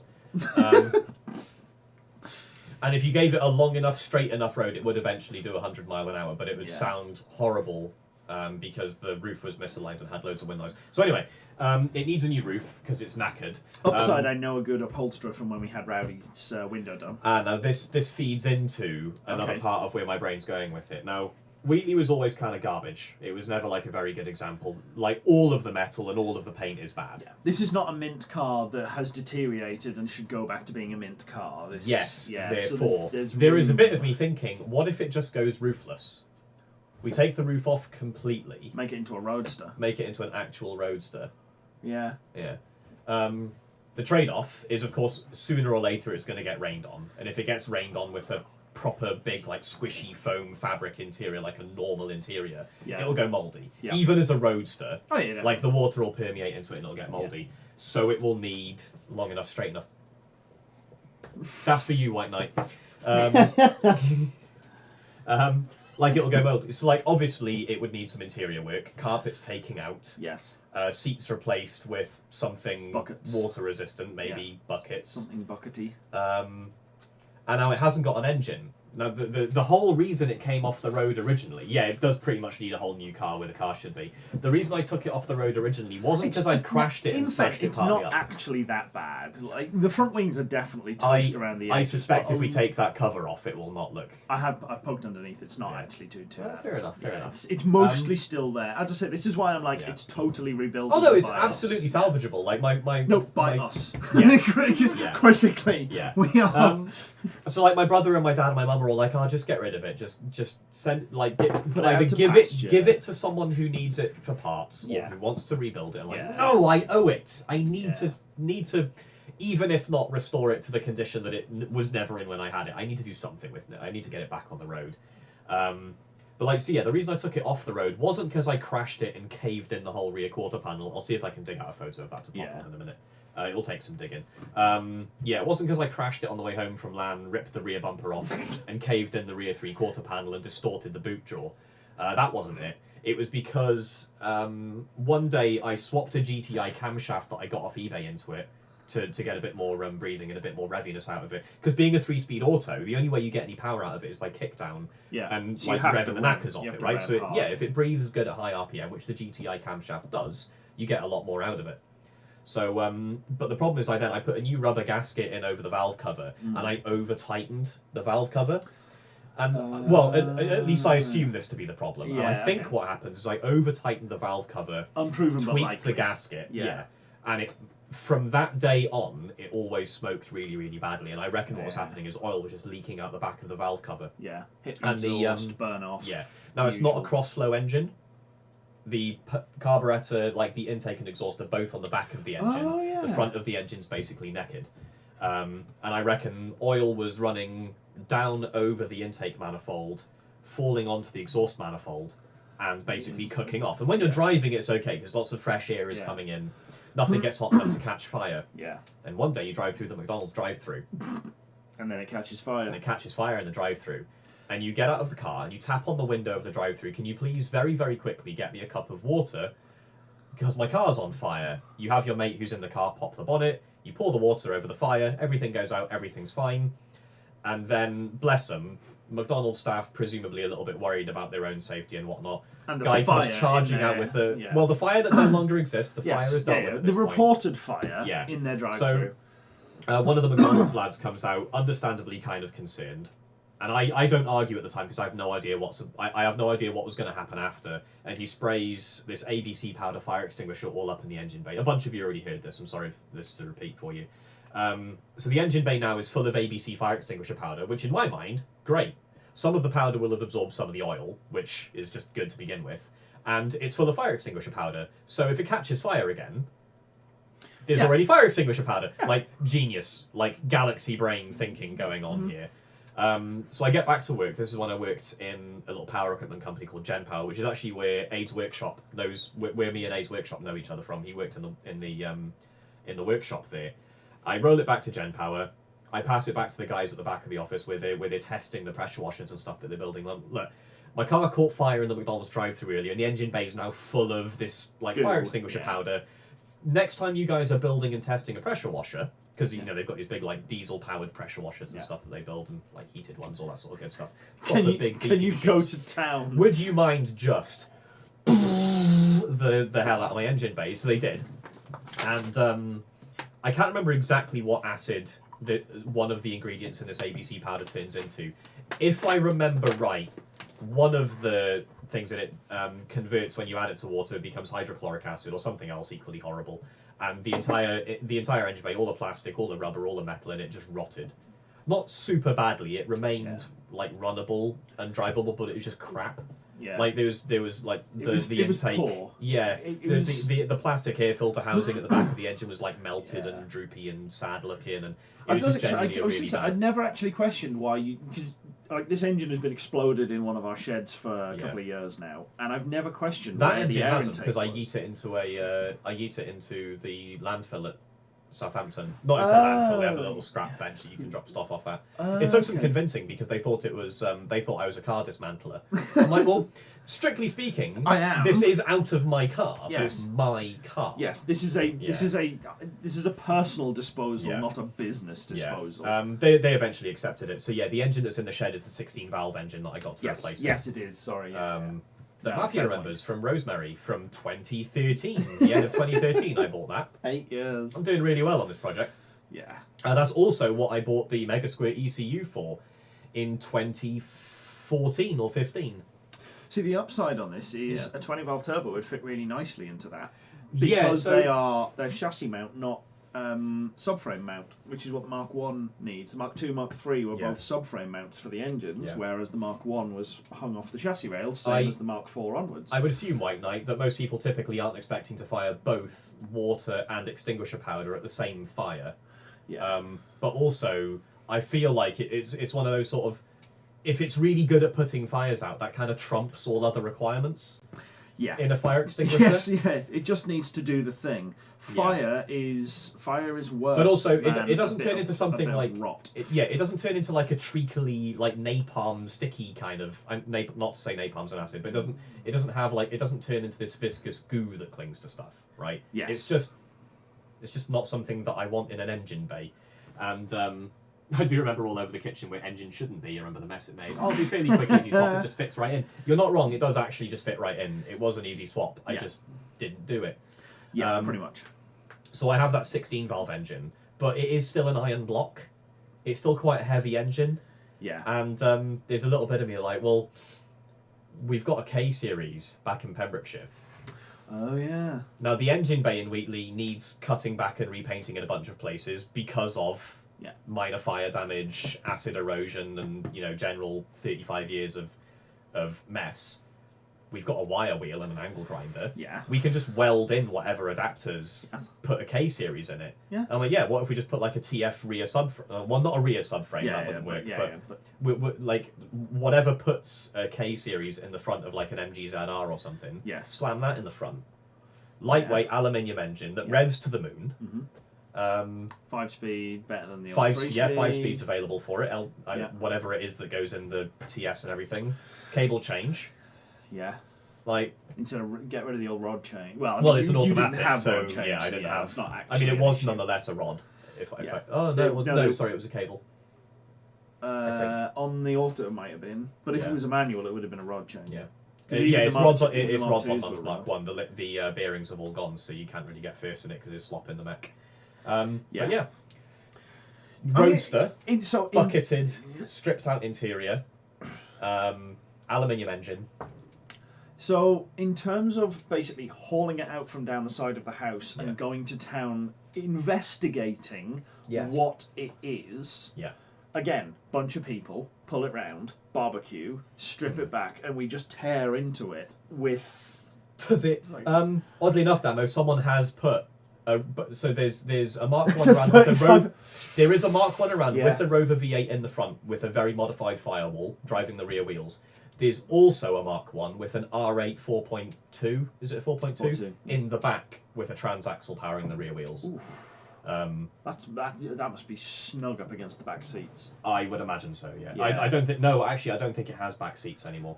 No, that's sorry, against the back of the seats. Oh, right, I mean, yes, like probably. the front, it definitely won't have rear seats anymore. Yeah. But yeah, I think the So it was on, the The K Rover series- V8 powered one was on Speed Hunters. the K series seems like an interesting, hilarious idea. Mostly because like parts are already available. 'Cause you have it already. I think what I like is the blasphemy factor. Yeah. Because like we've put now anyone in the community who's a VAG person will already know this, but the 20 valve turbo that we're putting in the track car is an iron block engine, and I've said from the beginning, an engine with an iron block is the wrong thing to put in an ultralight space frame track focused chassis like ours. Kind of, yeah. On the other hand, it was easy and available. I was gonna say it's convenient This and isn't- available. yeah. Like there were wins and losses to be made. everything is trade-offs. Yeah. So I'm like in like to get revenge for this wrongness, I have to perpetrate additional wrongness by putting a Rover engine in the V-dub. At that point, I'm all in favour of the 3.5. I honestly, I genuinely think that might be a bit much work. I don't know if I could. No. Compare. I mean, you're building new engine mounts anyway. Yeah, at but that point. now you're talking about hanging an axle in it and cutting out a tunnel. Like, at least with the K series in the front, it's all in the front. Side exit exhausts. You use the exhaust tunnel for the drive shaft. Oh. No, not even side pipe exhaust. Why do you need side pipe exhaust? Zoom. Hater pipe. Hater pipe is off your wastegate. Hater pipe's off your wastegate. But... No. Rotson was right off the back of the turbo. Hater pipe right yes, off the back. Hater pipe is the exhaust. Screamer pipe. Yeah, is screamer pipe comes yeah. off the wastegate. Yeah. Yeah. This is shorter than 8, it's just not a problem. Yeah, fit the 3500 in, move the firewall back, just drive it from the rear seats. It's fine. But yeah, it's like then you're getting into, I got to remount the dashboard and yeah.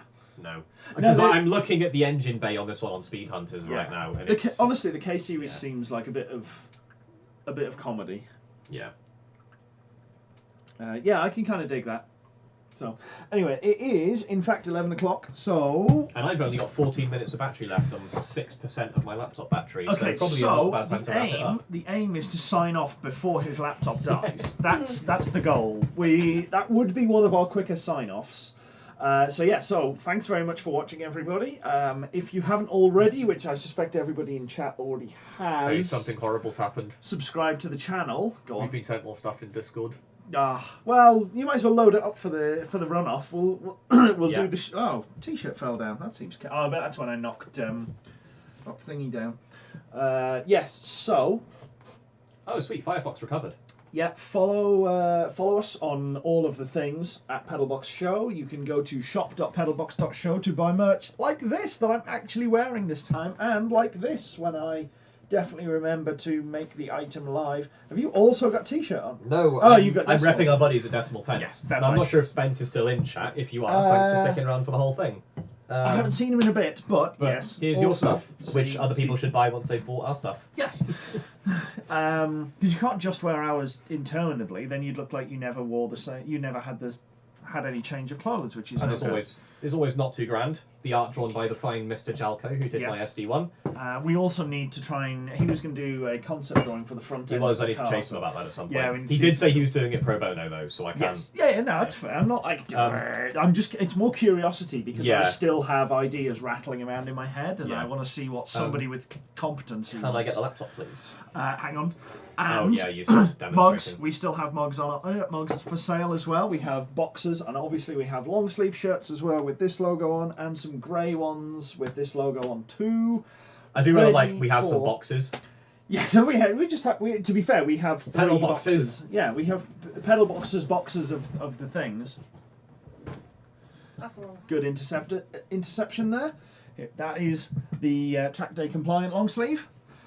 So you can go there. You can also go to patreon.com/pedalboxshow and become a patron and help us with the builds and get into our Discord channel, Catch Yolanda, where Chris is trying to offload. There we go. I'm probably going to try and hang a couple of these from back here next time. Because we need even more black in the backdrop. Yeah, obviously. Well, no, I can get a grey one up. We have a little merch shelf. I also need to find somewhere to put the registrations. Because they kept we had them taped up on the wall down there when we were doing the story times and all of those sort of things, and they were just duct tape, and I just got bored of having to continually stick them back on. I didn't want to drill holes in my wall either, so I need command hooks hold them too far off. So Can I get the laptop on, please? I'll figure something out. Yeah, laptop is so pictured here is some kind of metal structure at a car park. What is that? That had an argument with Nanaki's Subaru. Oh. Unfortunately, I'm guessing that's some pretty hefty material because that's what the Subaru looked like after.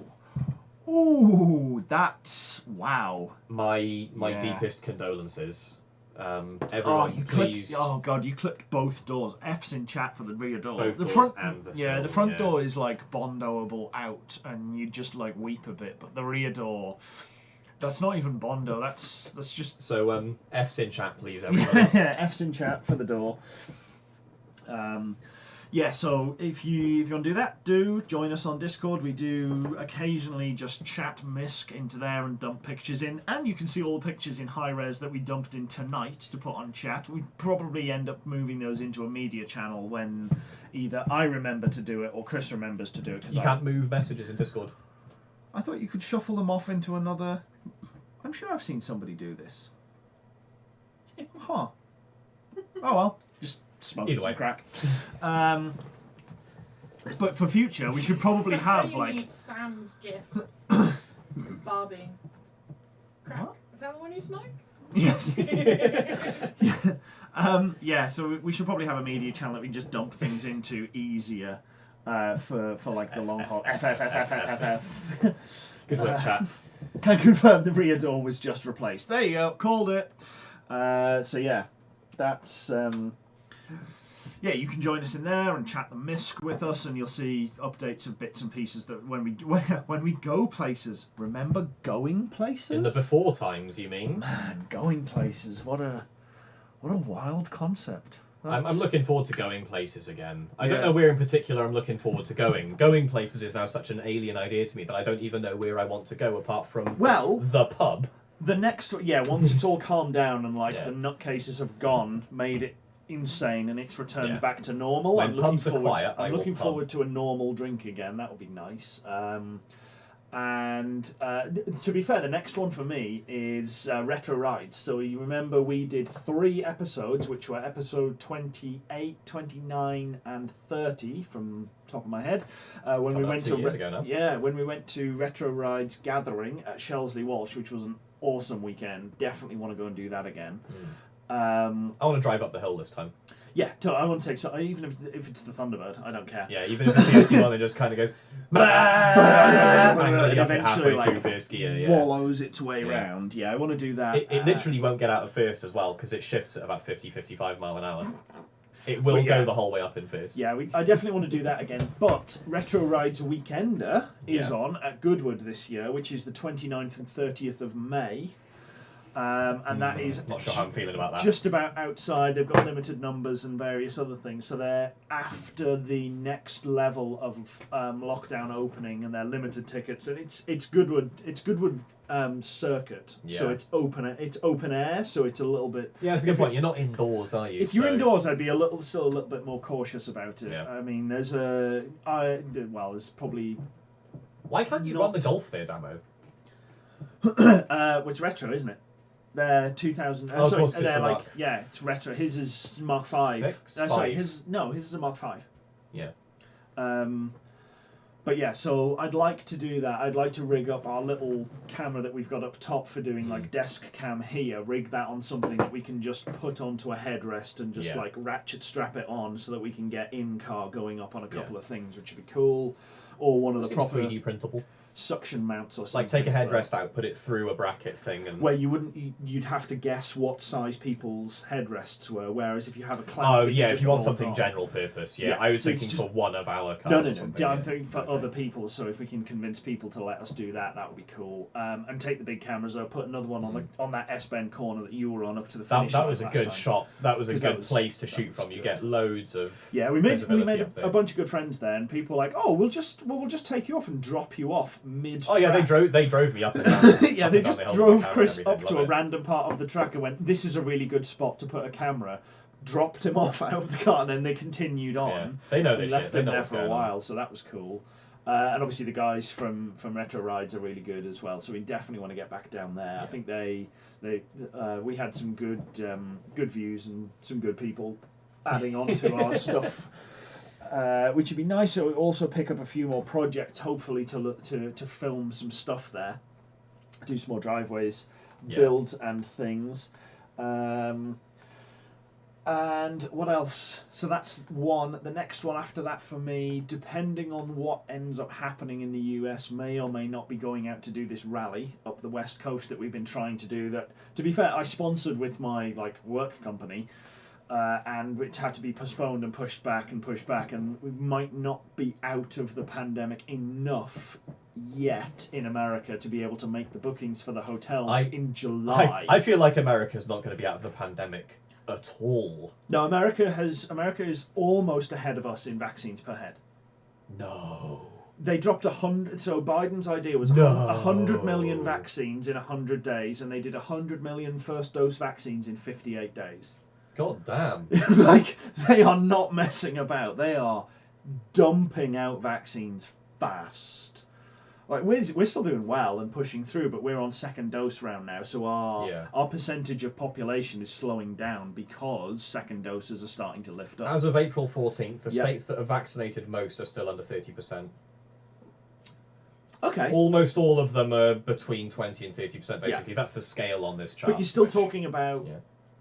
3 months from now Yeah. to get round. We And also like, have to bear in mind that I think they the case don't counts are have still the climbing, infrastructure though. that we have in Exactly. Yeah, they don't have an NHS. they don't have an NHS to just Oh, pump I mean, everything out. no, Like, that wasn't- what if they did? That wasn't necessarily meant as a criticism of, oh, they're doing such a bad job. It was just a statement of fact. Yes. I still think their numbers are going to be... But, I mean, what do you do with Bad. third world countries and Yeah. health systems? I hope there's no American viewers in chat right now. It's not you, it's just the country that you live in. Yeah. So that's the next one for me. If we manage to get it to go ahead, there's still a big question mark over whether or not the hotels will be open enough to take the bookings for the number of people. It's not even a big rally. It's like half. Laptop's dead. It's like oh, that wasn't even 14 minutes. That was only 10. Yeah. I suspect what happened is I started loading more stuff up in Firefox and it... throttled up and...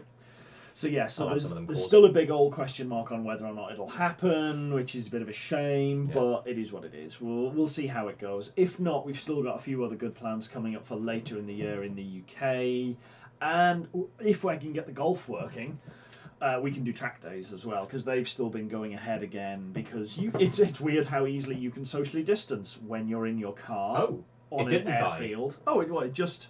It got down to sub 2%. It just happened to go to sleep because I hadn't touched okay. anything for a while, and now it's charging off of the power brick, which it hasn't done all evening. So yes, we'll see how it goes, but that's kind of the places we're hoping to get to. It would be nice to get over. It'd be nice to go to the ring again, but even that's a question mark because the EU is doing so badly on its rollout. So we'll have to keep an eye on that and see how that does. If Honestly, we can jumping even... the gun on the vaccine did really well for us. That worked out so good. Yeah, the fact that the UK government got slated for paying too much is just a bit kind of... I mean, it wasn't proven at that point. No, Like, it it absolutely was a wasn't. dice roll. It was a bet, but it was a bet that paid off. Yes. So It's, swings and Credit roundabouts, to them. statistics and everything else. Like, good call. Damn. Yeah. But yeah, like this is... So that's still kind of questionable. I suspect that once they get their supply problem, because a lot of the supply problems they've had is because they need to shut down the factories to supply it, to install equipment, to increase the total supply on a per day it's basis. the trade of And you like have how long is it acceptable to shut them down for? Yeah. How long will it take for that What- increased production? What to pay for amount itself? can we Yeah. shut it down to slow this, to do Yeah, that, yeah, to yeah. have bigger? And where's your bang for buck? So it's like, it's a difficult situation, but even Yeah. so, keeping an eye on that so we can try and get some cool stuff done. And if not, we just hit track days across the UK and have some fun and go do some awesome stuff. But, I am looking forward to the ring again more than almost anything else, just because it's been so long. yeah. And like you've been to the ring a ton of times, so to some Yeah. extent it's probably a bit more tired from you in kind of the same way that I don't really long to go to Insomnia anymore. Well, I had 5 years off between true. 2010 and 2015 when we Yeah. went back, and I did so I did 2006 was my first one, and then I did I think 2 in 2017. Yeah, because I've only ringed twice. I think. Four in 2018. Yeah, so I've only been twice or maybe 3 times. I'm not Yeah. sure. I think twice. Yeah, and So then like it still holds a lot of its novelty for me. Yeah, So I I'm- did. yeah. I think I did between 12 and 15 trips because I literally can't keep count in 5 years. And then didn't go. In fact, no, 4 years. 2006, 7, 8, 9. No, 10. But I only did 1 in 10, or maybe 2 in 10. So yeah, it's probably still Oh. north of a dozen. I've been sent another image in Discord. And then I had 5 years where I didn't go because basically I was broken waiting surgery on my knee and my back getting sorted out, so it wasn't necessarily advisable to go racing. Laptop, please. You want desk cam? No, just desktop cam. Yeah. This is another submission in Discord from White Knight.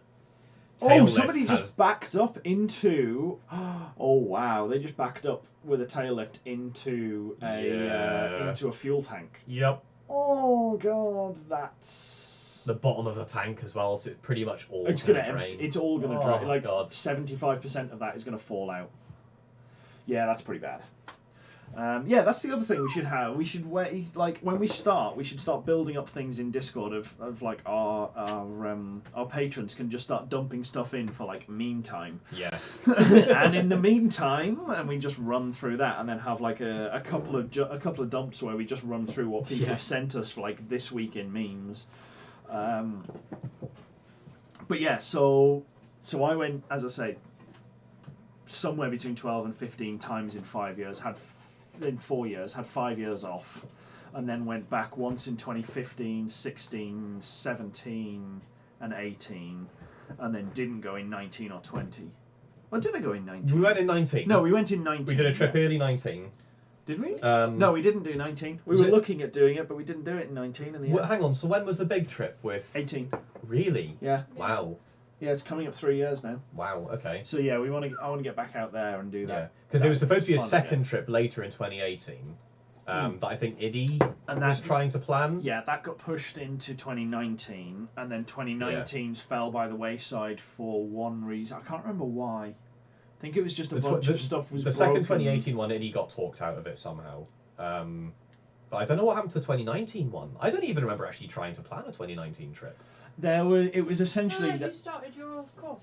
there was rumblings on stuff, and then I started my MA, and that put a dent in how much we could do. I was already taking time off from my course to do the rally in July, so that ate it. And the May that we'd normally go was slap bang in the middle of part of the semester, whereas the July one was like the last week before we broke up, so I kind of got away with that one, so it wasn't too bad. And then that was 2019 kind of written off, and then obviously 2020 #COVID kind of ruined all of that. So hopefully 2021 will come back for the goodings once again. Road trip. I can't wait to go back to the Eiffel Forest. Yeah. Are you sure that tail lift accident wasn't part of a bond? was that not Greg involved? Greg, Oddly enough. Greg tail lift Like, bond. it wouldn't happen on Cave's watch. Yeah. Wouldn't have a tail lift, that's why. Oh, is that the joke that Yes. forgets to get vans with tail lifts? Yeah. right, okay. Yeah, that's why Greg Suddenly, tail lift. I thought it was like- just like, what is he, just a really dedicated banksman or like something? Johnny Air Gap Hughes. Yeah. Yeah, so all being well, we should get some more good stuff on.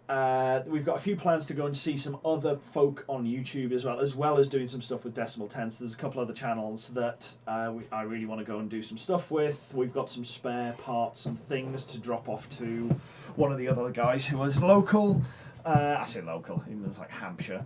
Comment if you can guess who that is. So that'll be cool. We can go down and sort that out, see his car and get some video and do some stuff. I think he was I need also to hoping find- to come up here as well, so we can get a couple of bits out of Yeah, that. I need to find. There's a YouTube channel, imaginatively called Rover SD1 V8. You can guess what car he has. Is it a and- Fiat? Well, he does have to fix it again tomorrow. Yes, So, yeah, exactly. there is that. But from some of his videos, it looks like Have he's you- around the New Forest. Sorry, Yolanda's just creased at the idea of the Fiat being fix it again tomorrow, because apparently she's Or never fix it heard. again, Tony. I think. Fix is it again the tomorrow, or canonical fix it again, representation, Tony. Yeah, that's Fiat. So Lotus, yeah, lots of troubles, usually serious. yes. Ford fix or repair daily. Found on found rubbish on road, dump. or Found on found on rubbish roadside dump. dead. Found on roadside dead. Found Yeah. on rubbish dump. Yeah, usual ones. I can't think of any more. There's loads of them. Um, There are some really, really clever yeah, ones. there's a couple of really good ones. Um, But yes, so we want to do a few more things like that, which would be good. And as I say, I'm still looking to try and find some more projects. I have got about a dozen or so people already, but I still want to find more. And obviously, if I just throw all of the ones that I know in simultaneously at the start, that might leave me short for a follow-up year, or they might not be available. So more people is better. But I want to try and get up to Decimal Tenths and chat to Nick about the Furious Frog. Spencer's Mark IV Golf, all these sorts of things. So we'll see where we get to. Hopefully, I can actually make that plan come to fruition this year, and we can do some cool stuff. you know what's really, really fun? Go on. Our average watch time is actually less than the length of our average outro. An average watcher wouldn't make it through Wouldn't the make outro. it through the outro of this video. Bab. Yeah, that's... Poor old noob thinks it's a Cadillac. Poor old... Pontiac. That took way... You can tell it's late. That took me a long time to work out that said Pontiac. Poor old noob thinks it's a Cadillac. Yeah, that's gobbled. Oh, God, what else could you have? Here you go. So if you're going to be on stream next week, think up some interesting portmanteaus of names and abbreviations and things and work that one out. Some backronyms, that's the word I was thinking of. So, yeah. And hopefully we will see you again. Well, you'll see us again either Wednesday or Thursday next week because we haven't necessarily worked it out yet. And we'll have some more update shots, some more bits and pieces. I will have some pictures of the floor temporarily installed on the bottom of the car to go through. And maybe I'll actually sit down and do a bit more structure to one of these shows so it's less of a ramble. Well, don't. It would be no fun if we try to structure it. No, it's a little bit of... I mean, I'm not going to stop it rambling. No. It's like, hell no. Content is good. But yeah, a little bit of structure would. The chaos is the point. Yeah, yes. External factor of chaos. But yeah. I can't remember where that came from. I But can't I remember. distinctly remember changing your name to it. Yes, in one of our chat groups on. Yeah, I can't I mean, remember what it is. you do apply an external factor of chaos into most situations. Yes. Like Vix's car buying decisions. Yes. Yeah, pretty much. So, anyway, thank you very much for watching. Thank you for following all the way to the end. Let's get the strap bars up again. You can follow us on @PedalBox Show on Instagram, Twitter, Facebook, and obviously YouTube. You can subscribe on YouTube if you haven't already to anybody who is finally watching this video and going, what the hell did I just watch for the last nearly 3 hours? Subscribe. There'll be more of this and other things as well. Check out the merch, shop.pedalbox.show, t-shirts, mugs, hats, you name it, and patreon.com. /PedalBox. I was not expecting that, sorry. Patreon.com /PedalBox Show, where you can sponsor us for as little as $1 a month. Yeah, you normally all do the Patreon tiers episode. get access to our Discord server where you can shoot the breeze with us, keep up to date with our projects, and tell us about yours. Did I do good? M's like, Adrian creates a plan. Adrian ignores the plan. Yes. But I had a plan, and that's what really matters. I had a plan, and a plan is plan. Yeah. Feeling right, mate. Not without a plan. Anyway, thank you very much for watching. We will see you next time. And let's see if Yolanda's going to outro this or if she's just going to sit and knit whilst we wave. Yoda's hands.